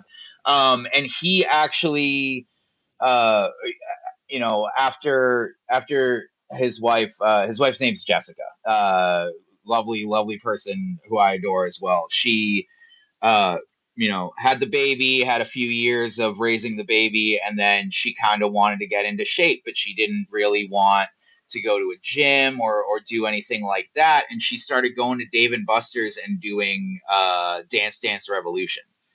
And awesome. That was her exercise, and she was getting into shape. And one day Tim found a listing on Craigslist for a like a full-fledged DDR machine, because, you know, they had home versions of DDR where it's like a plastic mat, and you know, and you can't really like, you can like, but you can't really go hard like you would at a Dave and Buster's. He found a legitimate arcade machine on Craigslist, and he was like, bro, should I buy this for Jessica? And I'm like, I swear, if you don't, I'm going to tell her to fucking divorce you. Like, you got to get that for her. So he did. And that is like, that is That is, he didn't have to ask me. The only reason he asked me was because at the time, it was around the time I had also started working out. So like her and I were like keeping tabs on each other, like, you know, in our progress or whatever. Yep. So he knew. So he he wasn't actually asking me. He was just letting me know that he was doing it. But that's the type of person he is, man. He's a sweet, sweet fucking sweetheart. And this song that he did is a cover of me. This is one of the songs that I wrote when I was 22. Hmm. It's a song I wrote about I uh, I had reached a point where I finally was like happy with the group of friends that I had living in Arlington. You know, my entire time living in Arlington, I never really hung out with other kids that lived there. I always like went to Harvard Square, and like once I met all the Southie kids, I, you know, hung out with them all the time. But I started hanging out more with Arlington kids and got really close to them, and kind of hit a point where I like realized that the good old days were happening right now. And somebody should write a song about that. And so I did. Hmm. And it's a song that, you know, I still love to this day, but I don't play very often. But because and Tim has supported me throughout my entire career. He buys pretty much everything I've ever put out. He's not one of those people that was around back in the day that like gave up on me when I got weird. He was like, "Hell yeah, get weird." Get weird. Yeah. And and but you know, this is a song that represents the time that we were playing music together, and it's something that he also connected with because he also grew up in the suburbs and kind of, you know, wanted to be a city boy, and then was like, oh shit, I'm actually having a go, oh no, the good times are going away, bye.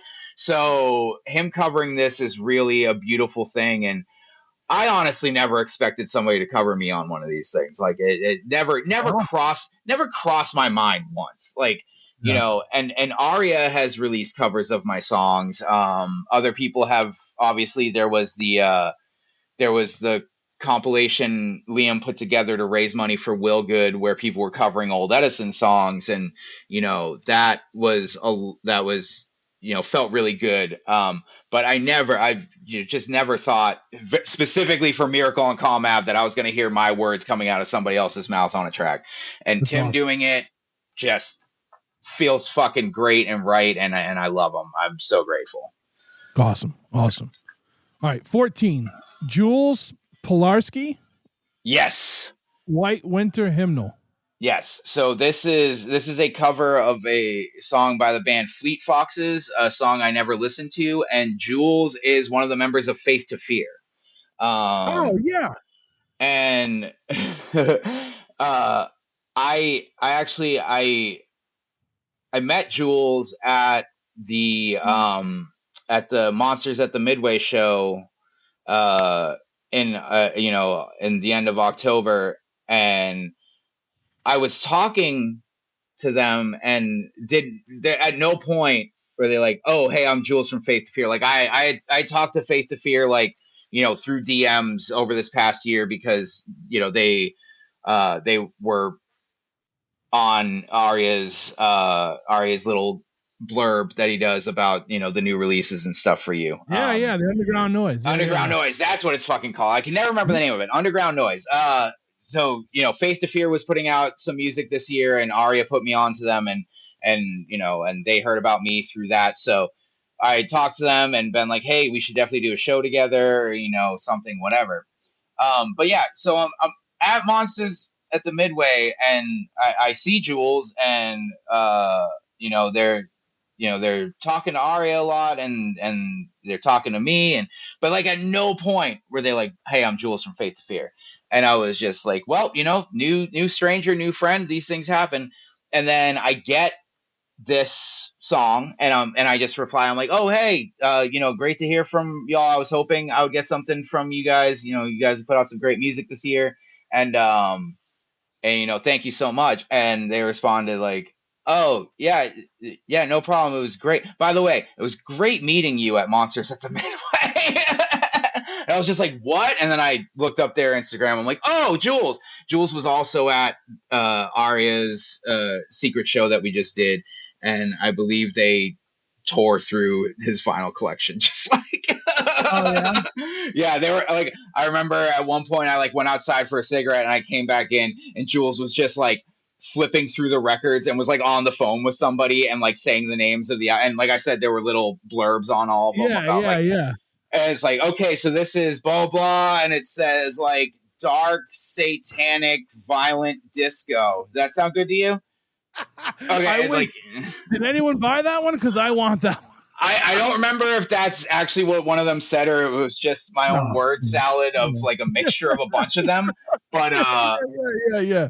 but yeah, so great to have a song from Jules, and it's it was another great like song where I when I got it, I heard it, and I'm like, okay, cool. It's short, it's lo-fi, it's transitional, it's perfect for to be right here, Yeah.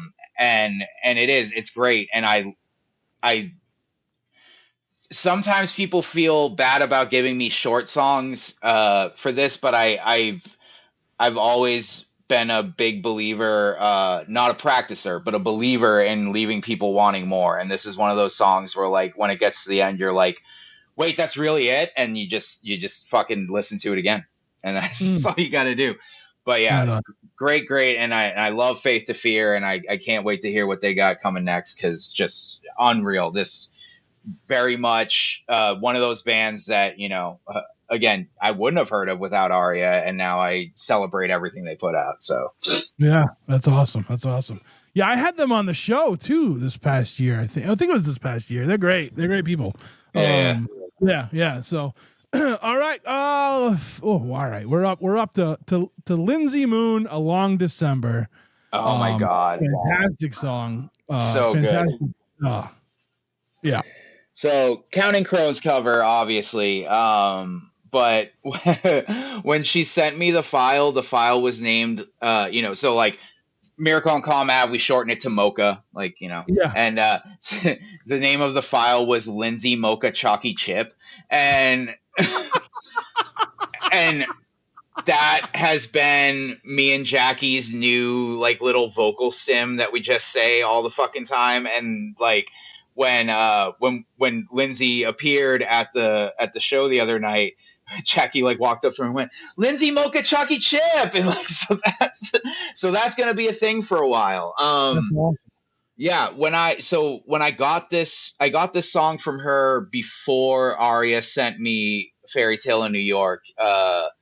So Aria sent me, obviously, like, the songs that he works on and records, like he's the gatekeeper of them and he sends them to me as they're done.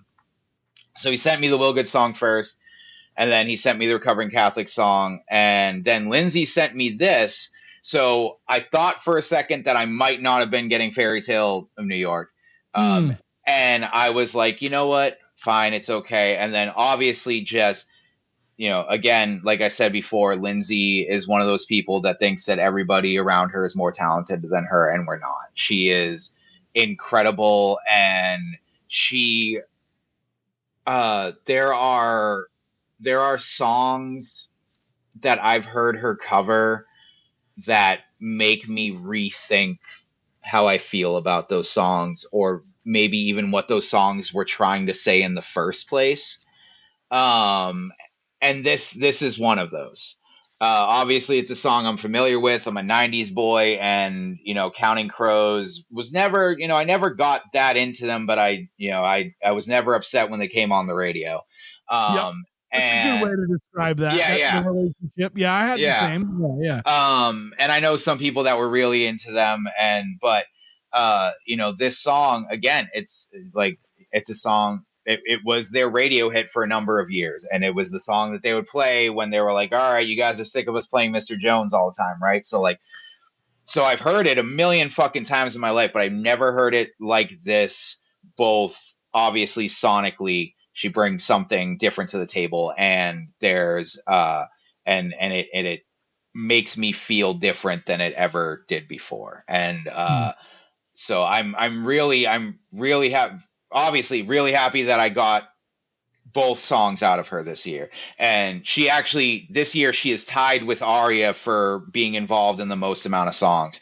Wait, I'm actually tied with Aria too. All three of us worked on 3 songs Yeah. each. So that crazy. All right, there we fucking go. And 3 3 3 equals 9. God damn it. Look at us go. All right. Anyway, the edible has kicked in, by the way, Oh yeah, buddy. for those keeping track. But yeah, just great. I love Lindsay, and I love the more I hear from her, the more I love. And this was just wonderful, absolutely wonderful. Awesome. Awesome. All right. Patches and pins. All I wanted was a skateboard. Patches and Pins. Patches and Pins is the solo acoustic project of a dude that knocked up one of my friends. Is really the what it comes down to. So you know, I've never met him. We've spoken. Obviously this is his second time on the comp, but it's literally I have this friend. Sarah, who I knew back when we were teenagers, and we've through social media, reconnected here and there. And at one point she, got pregnant, and the guy, they're engaged now. It's crude to say the guy, but until they got engaged, I was like, oh yeah, no, Sarah's baby daddy did a song. But but so he contributed before, and he did it this year as well. And he is great. I think he has a really good voice, and he has a really good style and honestly attitude. From again, the little that we've spoken, he really cares about music, and he cares about music having a purpose, which is why he is a part of the Mocha family. And he also told me, like I said before, on December 1st, people were hitting me up like, this was great commuting music, dude. Like, this is awesome. Like, made my ride to work way less terrible, blah, blah. He hit me up in the afternoon, and he said, hey man, just picked my kids up from school, and I put on the compilation, and I planned on playing the whole thing for them, but they made me play your song over and over and over again. And That's awesome. all right, we're finally hitting the point where I cry. I've mentioned this before on our podcast about Miracle on Comm, but a big thing for me when I was a kid was every year discovering a new Christmas album or Christmas song, and kind of making that song my personality for that year. Or record, whatever it may be, preferably a record, because if it was on song, it would drive everybody crazy. And I never thought people are sometimes like, hey, is it okay if I send you something with a lot of swearing or violent or whatever? I know this is a charity for kids. I'm like, yeah, but the music's not for kids. We're not children are not purchasing this. It's fine. So I already had it in my head that kids don't listen to Miracle on Comm. And to hear that, one, his kids are enjoying it, and two, that they wanted to hear my song over and over. And you know how kids are. He's listening to that all month, probably past Christmas. He's going to be like, Christmas is over. It's okay. Squally's happy. Everybody's happy. The kids have their video games. Everything's good. We don't have to do this anymore. And the kids are going to be like, play again. Maybe that won't happen, but in my head, it's going to happen. And that is really, it's something that I never thought would happen in my life. I never thought that I was going to become some kids, again, this is just all speculation, because I haven't spoken to them since, but maybe they told kids at school about it. Maybe there are kids at school running around singing boot Santa Claus. Who the fuck knows? Maybe they're gonna hear Roots Radical someday and be like, "Hey, they ripped off Squally Green Thumb." I don't know, like, kids are weird like that.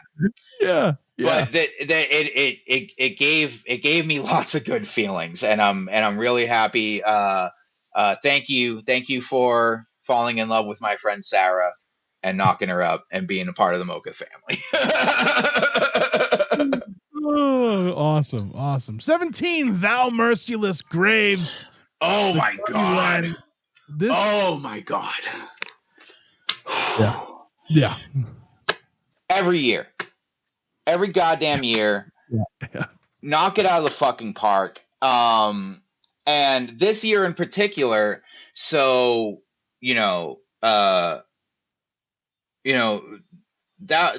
Merciless Graves, the majority, the second half of the Spooky Crew, and I say the second half meaning that they are just the people who got into music a little later, because there's me and Arya who have been doing it since we were fucking kids, and then there's your friends in hell and Thou Merciless Graves who didn't start until later in life, and part of me has been a little jealous of them because they waited until their life got together before they started making music instead of making music and letting it ruin their life for 20 fucking years. But they both your friends in hell and Thou Merciless Graves this year broke their fear of self-recording. I mean, I know. I'm pretty sure your friends in hell self-recorded the first song that they sent to me the first year. I think they did that themselves. But for like albums and stuff, they always want to try and go to a studio, or at least I know your friends in hell's the drummer they had for a little bit was like a recording engineer, so they would like have him do it. And same thing with Thou Merciless Graves. And Growler's other band, some kind of Infernal Machine, they want that studio quality. And like, there's nothing wrong with wanting the studio quality. But sometimes you can't go to a studio. Sometimes you got to use a janky setup. Sometimes you got to use your fucking phone. And you make with what you have, and it adds its own character to the song. And this is a song that they recorded very scrappily compared to other years, and it adds so much. It adds so much, especially to the feel that Growler likes to bring, especially when she's singing her sea shanties. She wants to bring that rickety, bunch of drunk people fed up with working, singing along, and it really came across on this recording more than anything else, and I absolutely love it. And another fun thing about Growler is nothing makes Growler happier than teaching people and explaining things to people. And it is the exact type of nerd she is, and I love her for it. And she sent me the song, and as per usual, she sent me like a little blurb about it, right? about the song, about the history of the song, like what it means, what it is, blah blah. And she was like, I don't know if you've ever heard this song before, but it makes sense. You're Irish, whatever. And so my extent of Irish Christmas music knowledge does not go beyond, first off, the Pogues, obviously, and growing up, my family, we had the Clancy Brothers Christmas album. And I was like, I have the Clancy Brothers Christmas album, where they talk about how, Joseph's a dick, so he doesn't get cherries and berries, but Mary does. And, and all this stuff. And then Mrs. Clancy, gives them a penny to bury the rat. And she's like, and or something like that. But really, that's as much about Irish Christmas as I know. And she's just like, no, that's the thing. It wasn't a rat. And she explains to me that because the song is about killing the wren, right? And it's another class warrior anthem, as they all are. and also the wren represents like the spirit of winter, like the god of winter or whatever. And so they kill the wren, and that's to like try and make sure they don't fucking freeze to death or starve to death in the winter and shit. I'm paraphrasing. Yeah, I'm probably missing a lot, but you know what I mean. And she's like, okay, so it's a wren, but part of the thing is, like lower class levels in Ireland, they say things different. So oftentimes it's pronounced ran, and she wasn't giving them a penny to bury the rat.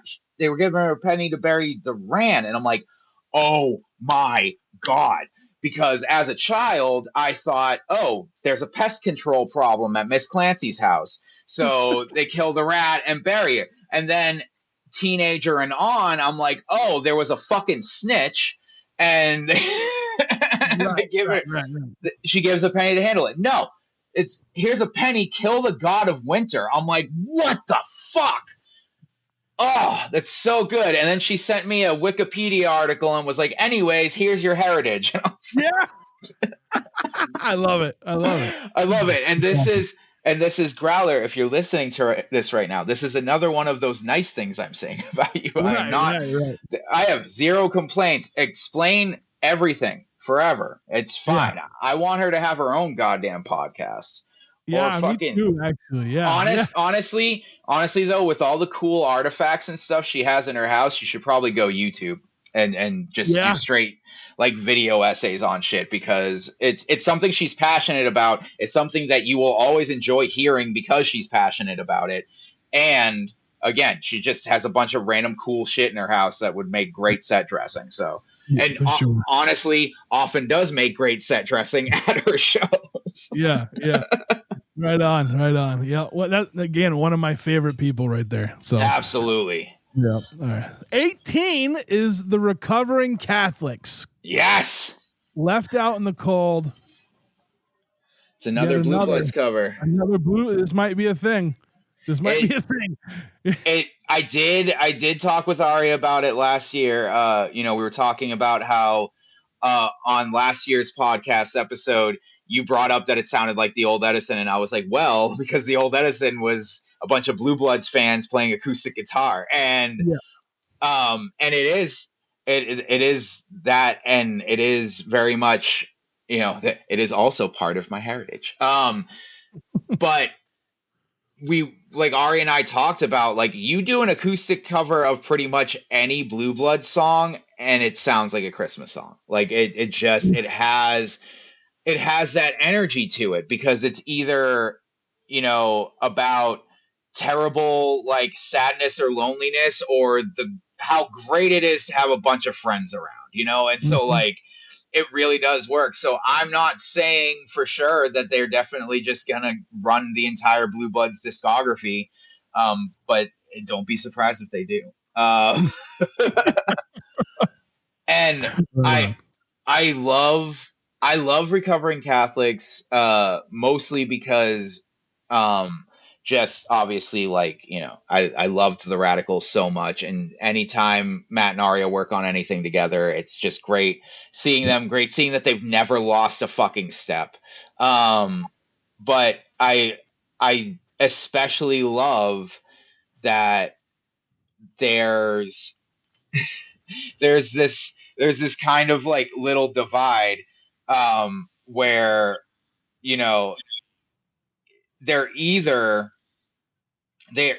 playing a show where they're both in their white suits, right, and it's a cohesive unit, or you get the Irish pop punk and the fucking Caretaker over there, the fucking and it's just like there is like they have and they've always had different dressing styles and playing styles, so like that it was even in the Radicals, but like especially now that Aria is so Coffin Salesman and Matt is just like fucking your neighborhood punk rock bartender, like and when they're on stage, just like seeing that, but then when they play together, it's like perfect. And like if you didn't know that they were the Odd Couple already, if you didn't know that they're fucking Waldorf and whatever the fuck his name is from the Muppets already. Stadler and Waldorf. If you didn't already know that they were Stadler and Waldorf, That's a good comparison there too, man. You're knocking them out tonight.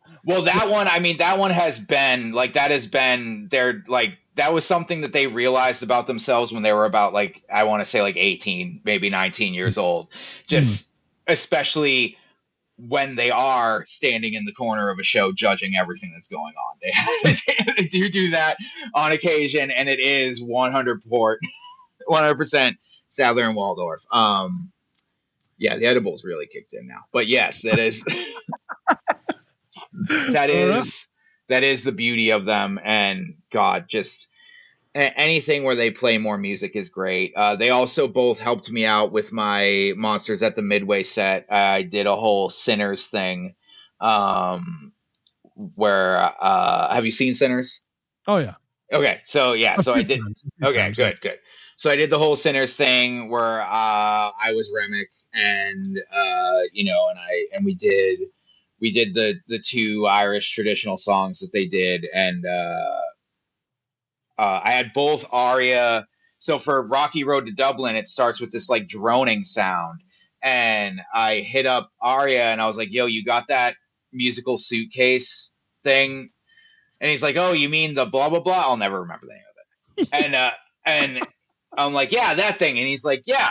He's like, "Yeah, what do you need?" I'm like, I just need you to drone a C chord like at the beginning of Rocky Road to Dublin." And he was like, "All right, cool, I'll bring it."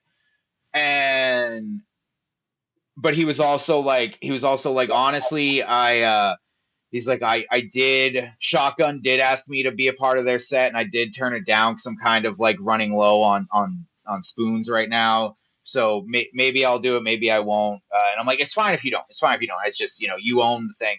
And I'm like, Growler also has one. So I asked her if she was bringing hers because she was already playing the show. And she's like, yeah. And I'm like, okay, cool. So they both ended up showing up with it. And so I had both of them playing it, and it was really cool. Oh, wow. Yeah. And I had Matt on the floor tom, like playing the drum part, and I just did Rocky Road to Dublin, and it was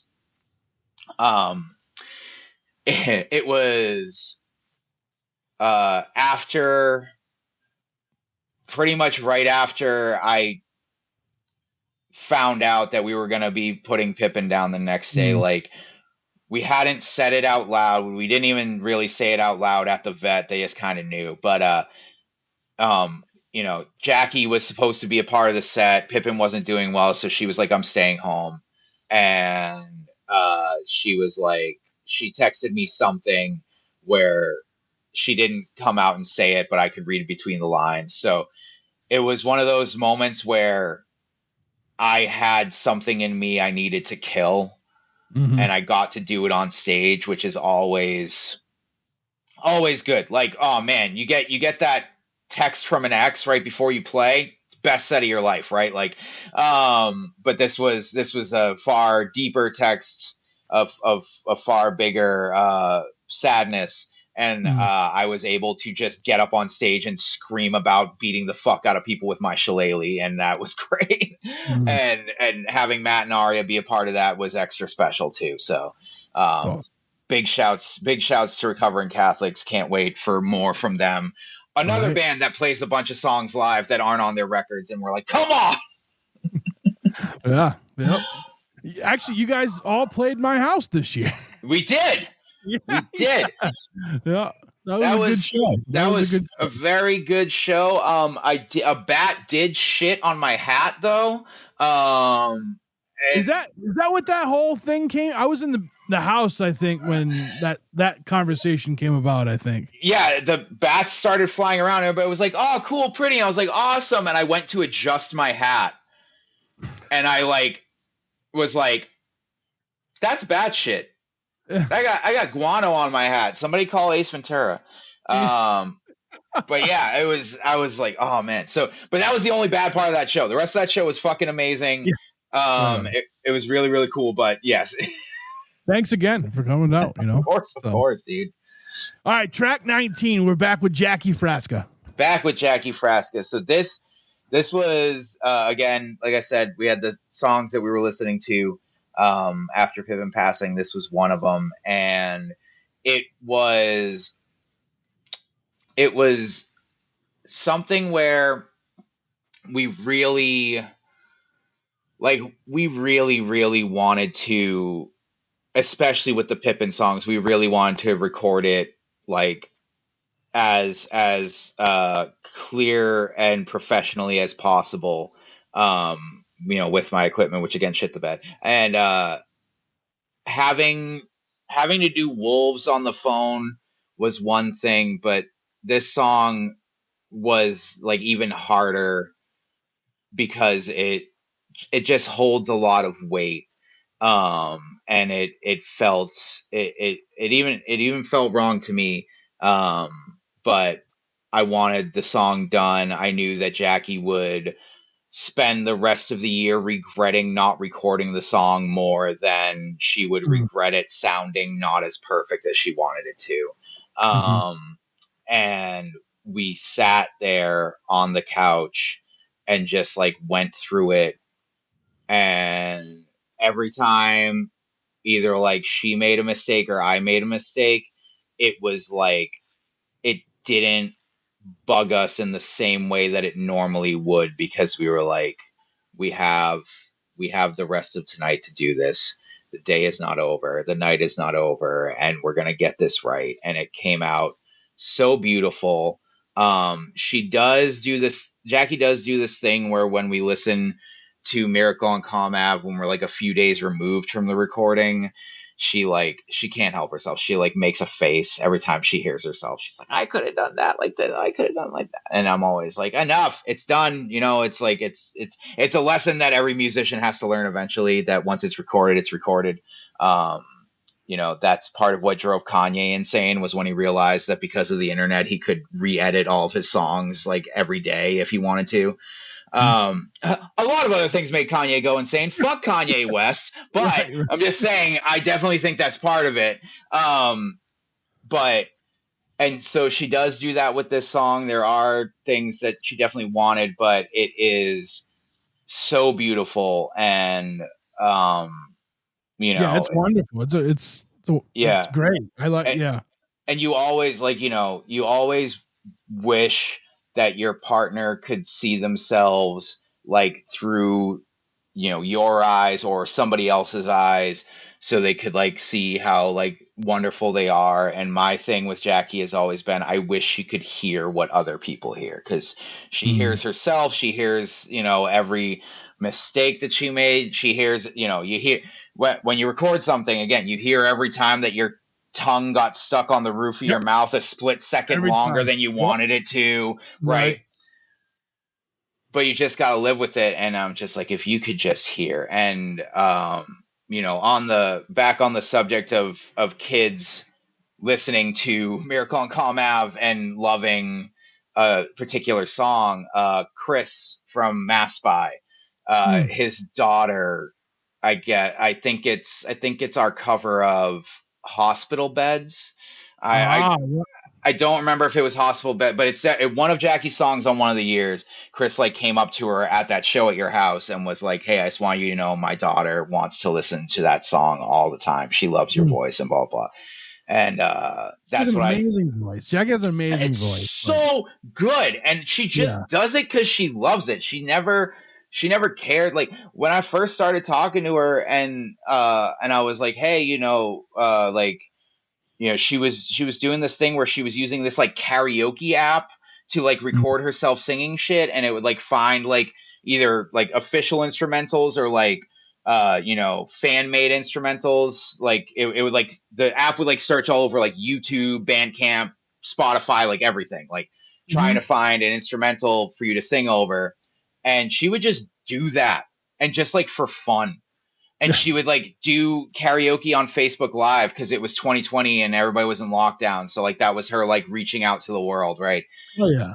And she just does it, and I'm like, it's never been, And every once in a while, she's like, I wish I could play guitar so I could be like, we love artists like Laura Stevenson, who is an amazing singer guitarist, and she like definitely wants to be like her, but it's never been a thing where she like beats herself up because she can't do it. She just wants to sing.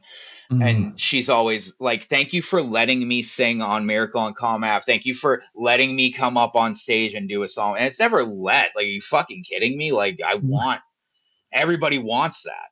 The Right, days, the shows I play where I don't bring her up because she just like doesn't, fit what I'm going for at that show or whatever. And that's literally the only reason I've ever not brought her up. I'm just like, it's a doom metal show. What like, you don't sing doom metal. It's a hip hop show. It's a hip hop show. You don't rap, like, yeah.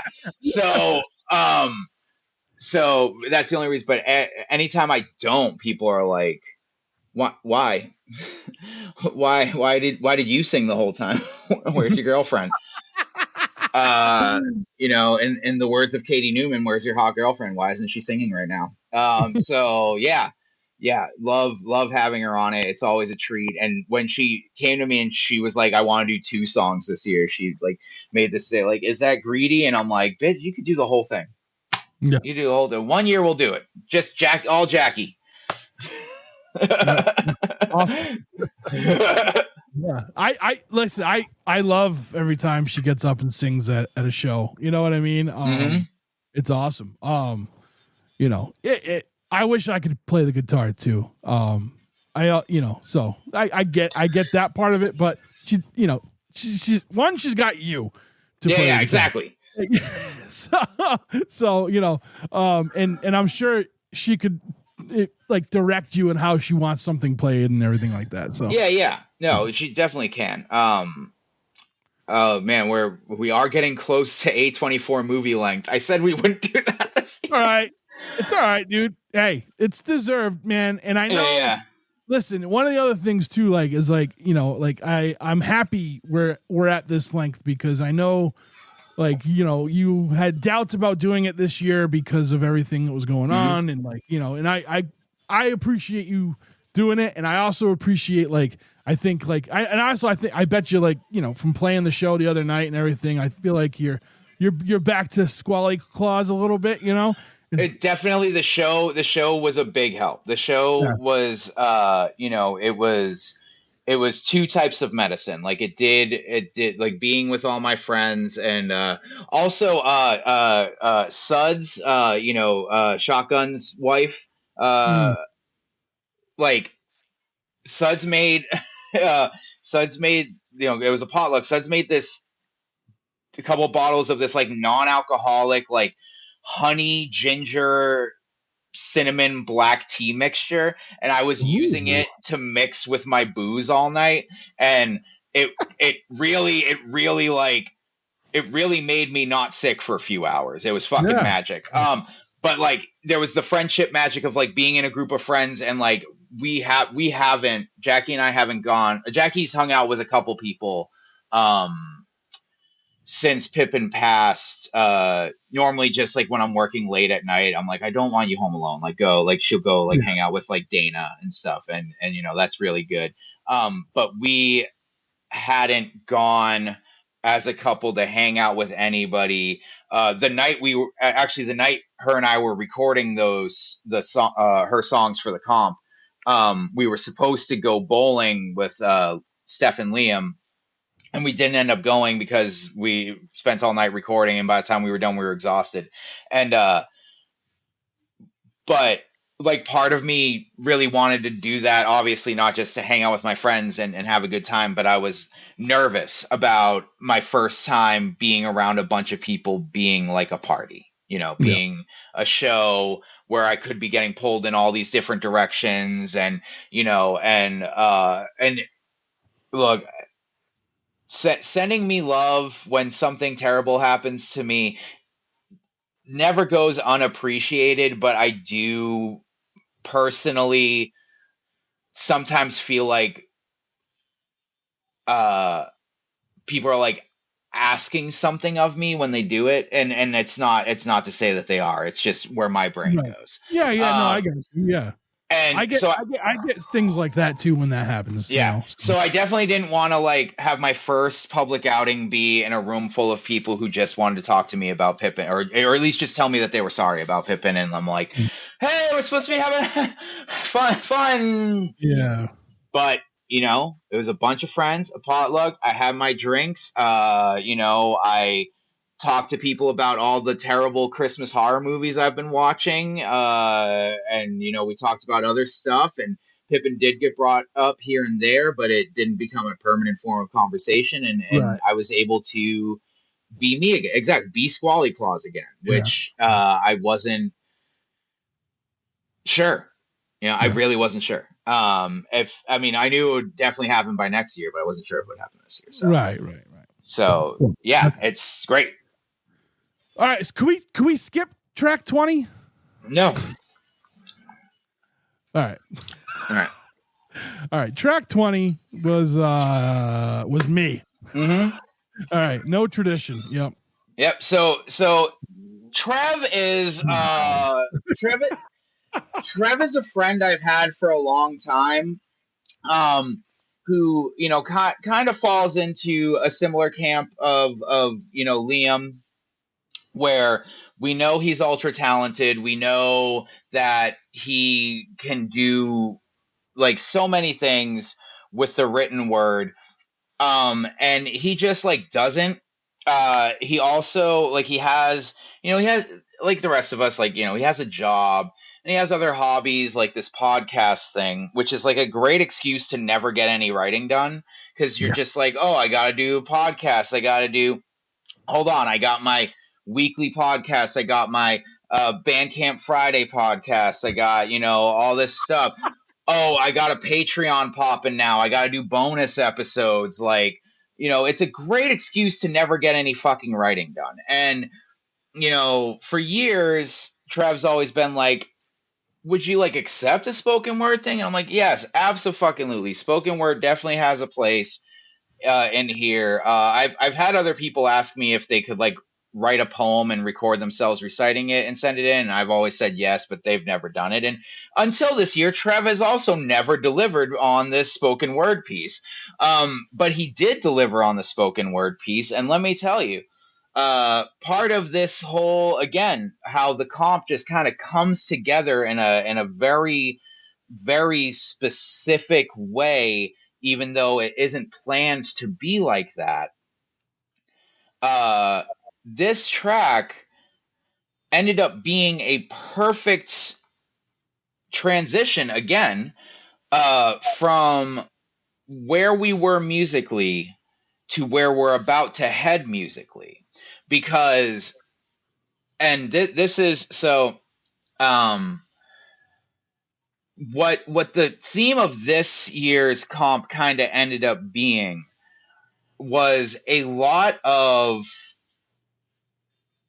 the leading up to the holiday. You lead up to the holiday and you can have all sorts of emotions leading up to the holiday. You can be excited about it. If you're me, you get to be Squally Claus. You get to put this thing together, buy your friends presents, and do this stuff and do what you can to make a difference. You can start out happy but then get really pissed off, like today when me and Jackie went shopping. We had to buy a few things. I needed a pair of Grinch pajama pants because that's the kind of ratchet I am now. And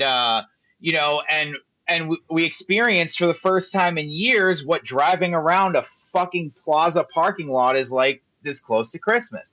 It's hell. And you do that and then you forget, and then maybe you don't have the money that you thought you had to buy your friends presents. And the closer you get to it, you're like, fuck, I actually don't want this. I don't want to be with my family. Oh my God, my job gets harder closer to the holidays while everybody else's job gets easier. What the fuck? Like, you get in this funk, but you could also be happy. So throughout this fucking thing, we have our ups and our downs. And then Trev brings in something that I've experienced, thankfully not many years, but I've experienced, and I'm sure plenty of other people have experienced, especially the people who can only send me negative Christmas songs. Just pure, crippling, devastating loneliness and detachment on a day that you have been taught your entire life is supposed to be the opposite of all those things. And coming to grips with the feelings that you have that led to this. Trev, that shit fucked me up. You sent that to me while I was doing my warm-up stretches at the gym, and I listened to it on the foam roller, and I had to stop at a very specific point on the foam roller where I have the most tender spot right on my fucking quad right there, and sit there for the entire length of the song in order to match the level of misery you brought to it. I'm really happy you're on it, dude, and I'm really happy. I'm not happier this fucking miserable. You know, you shouldn't be. I've been better. I mean, I know. I'm better than, but that was something. All right. But you know, it is always, even if it's not how you're feeling now, like you felt it at some point. Yeah. And whatever, I've put fucking miserable, depressing songs on these comps too. Like I've put out shit where people are like, that was amazing. Wow. How are you? Like, are you okay? Like, we be checking in? And I'm like, I should have checked in before I put out the record. Now I'm fine. But anyway, regardless to that, I'm sorry that you had to feel this way, but it is really, it is something beautiful, something that fits so well, and something that is has been worth the anticipation of all the years that you told me that you were thinking about doing it, or even the years where you said that you definitely were and you still didn't. It's fine. So many people fall in those categories. You're not alone there. The only people who've never fallen in that category is me and Arya. So you're in a class of a lot of people who couldn't deliver for whatever reason. But when you finally did, it really, it met the anticipation and the expectations, and it exceeded them. So thank you so much for that, Trev. Thank you for the kind words. Seriously, it's a thing, right? It's a thing, and it was something that I toyed with this thing for many years, personally, and then toyed with this goddamn poem thing forever, because I wanted it to be I just couldn't figure out how to do it in as a song, right? So right. And then if I had more time, Arya was like, oh, he was busy and it was towards the end, so he was I had said something about I had this idea for a real depressing guitar, but I don't play guitar, and he was like, oh, if there was more time, and he gave me some notes on it. I thought I had a decent pause, and he was like, you got to pause more. I was like, really? So I had to pause it. I paused a little bit more for between thing and anyway, thank you for the kind words. I'm glad it fit for you, and I'm glad that you liked it. It really did fit well, and sense of space is a very hard thing to learn. When I'm talking about, with the pauses and you having to pause more, it's not, it's even something that you don't recognize in yourself, whether you're doing spoken word work or making music. You can write and record something, and you think it's fine, and the opposite of what we were talking about earlier, where everybody hates their recordings. You can write and record something and you think it's fine, and then there are people that are listening to it that are like, that came in a little too early, that, I just didn't want to pause long enough that someone thought it was over. Right. No, and that's what I'm talking about. Right? That's the thing. So it's sense of space. You have to be aware that there's enough space to give it some air, to give it some feeling, but also don't let it go so long that somebody thinks it's over. Yes. And that's the anxiety that causes people to not put spaces in their music. Fair enough. Or anything else. So that is good. And it's a lesson you learned now. And I'm glad you had Arya's help on that. when you did first send it to me, I was thinking of asking you if you wanted me to put just like some ambient sounds behind it. But as the other songs started coming in and I realized exactly where it was going to fit, I was like, no, it needs to be silent. Fair. Trev's voice. Honestly, if anything, maybe a little reverb so it's a little echoier, so it sounds like you're in your cold abandoned house or whatever. But Yeah. but no, it's still it. Not to say you should change anything. I'm just saying if there was anything. Yeah. Well, again, I appreciate you, man. I appreciate you digging it, So, and I appreciate the kind words. I was blushing this whole time. So, all right, all right, last track, 21. We'll go. We're skipping. We're no more 20 talk. 21. Okay. Arshan Galis. Did I say that right?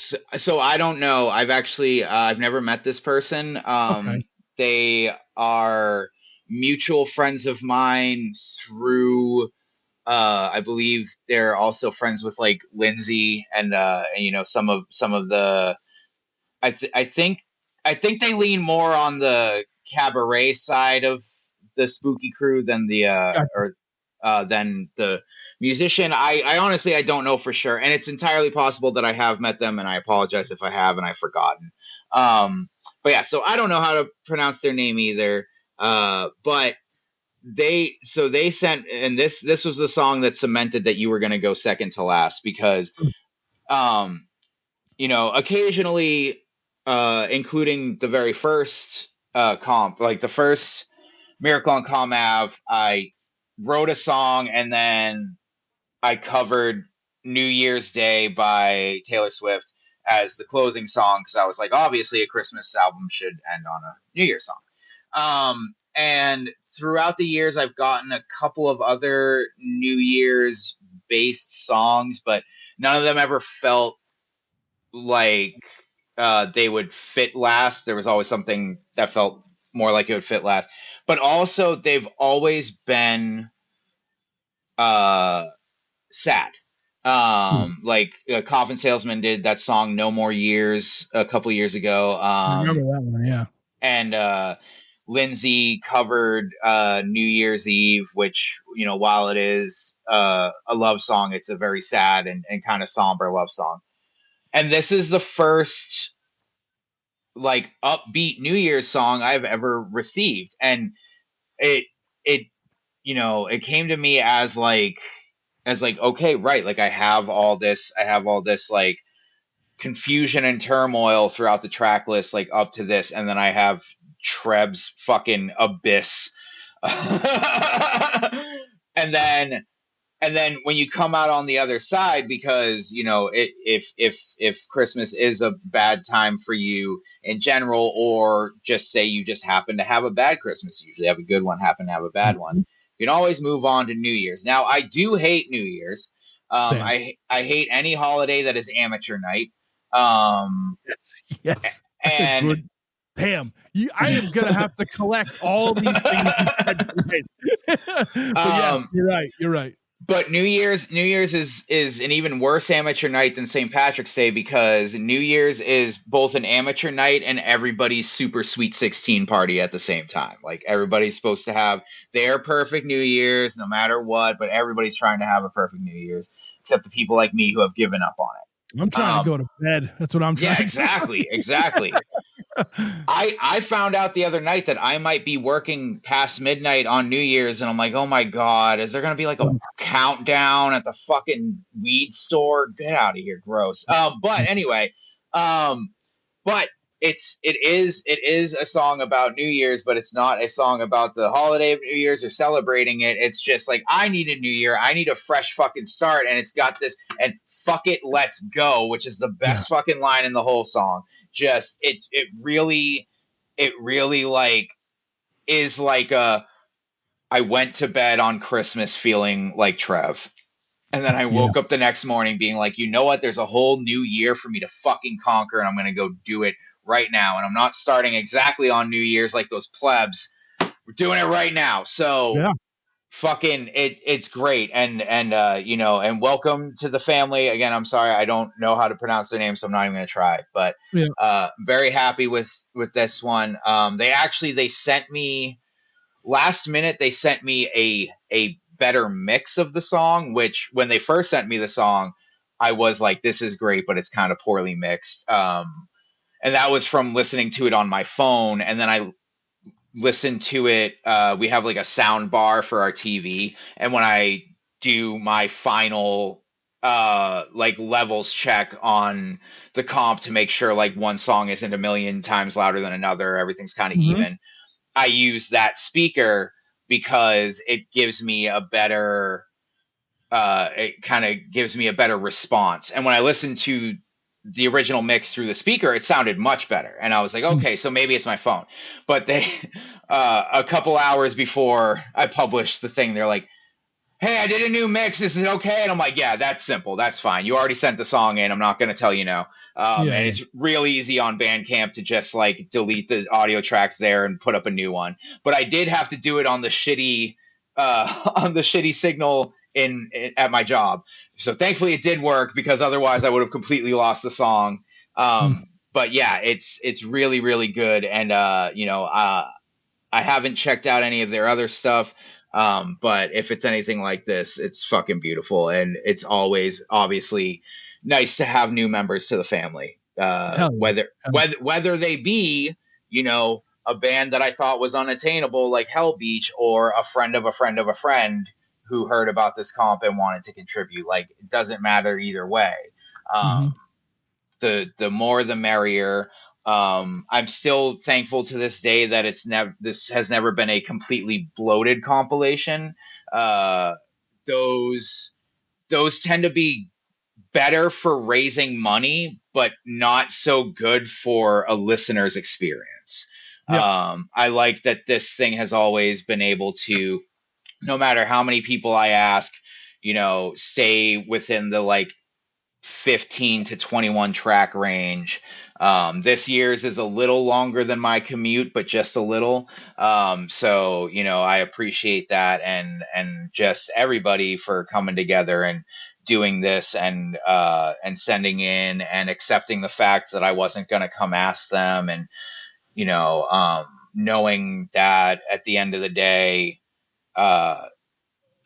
we've just got a group of people that care about this because it's for the charity, and that it's something that even if your heart isn't 100% into the charity itself, that this is something that people have seen over the years and want to be a part of it, are trying to. And all you got to do is complete a thing. You just got to complete the song and get it to me in time. That's it. I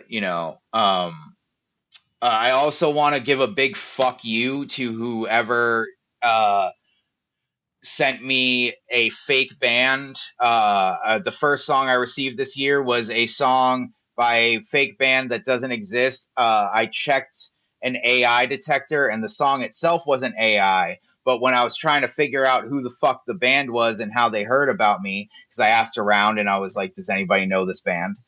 And everybody's like, no. I'm like, okay, well, they got my email address. They know about the compilation. I don't know how. And I asked for a picture of the band as like a sneaky way to be like, oh, it's you, whatever. And they sent me an AI generated photo, which I did not appreciate. And big fuck you to them. And this is not the type of thing you fuck around with that shit with. There will never be an AI artist or a piece of AI art on this fucking comp. That's not to say I'm going to check everybody's song for AI, but this is a family, and you don't get in that way. So if whoever did that is listening, seriously, fuck you. It's weird that happened. I guess we're gonna see that shit a lot more, though. I guess. And it was one of those things where I was like, I'll never have to worry about that, and then I did. The first song I got.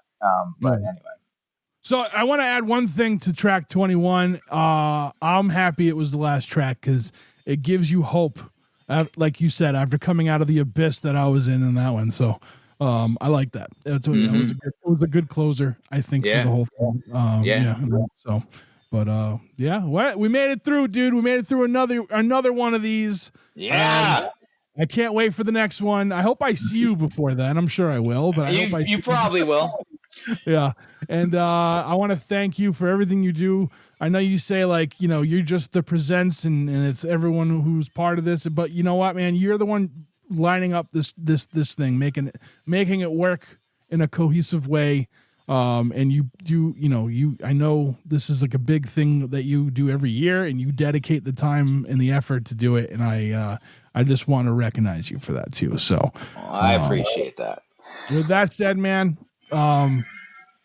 can't wait for the next one. Can't wait to like I said, to see you out in public. And I love you, bud. And love you too, man. I hope you have a good holiday. Yeah, I mean, it's shaping up to be something special, something different, obviously, but something very special. So I'm looking forward to it. Good. All right, we'll see ya. Later. September 24th, time to hit the skies. Got a fat second kiss, and I'm headed your way.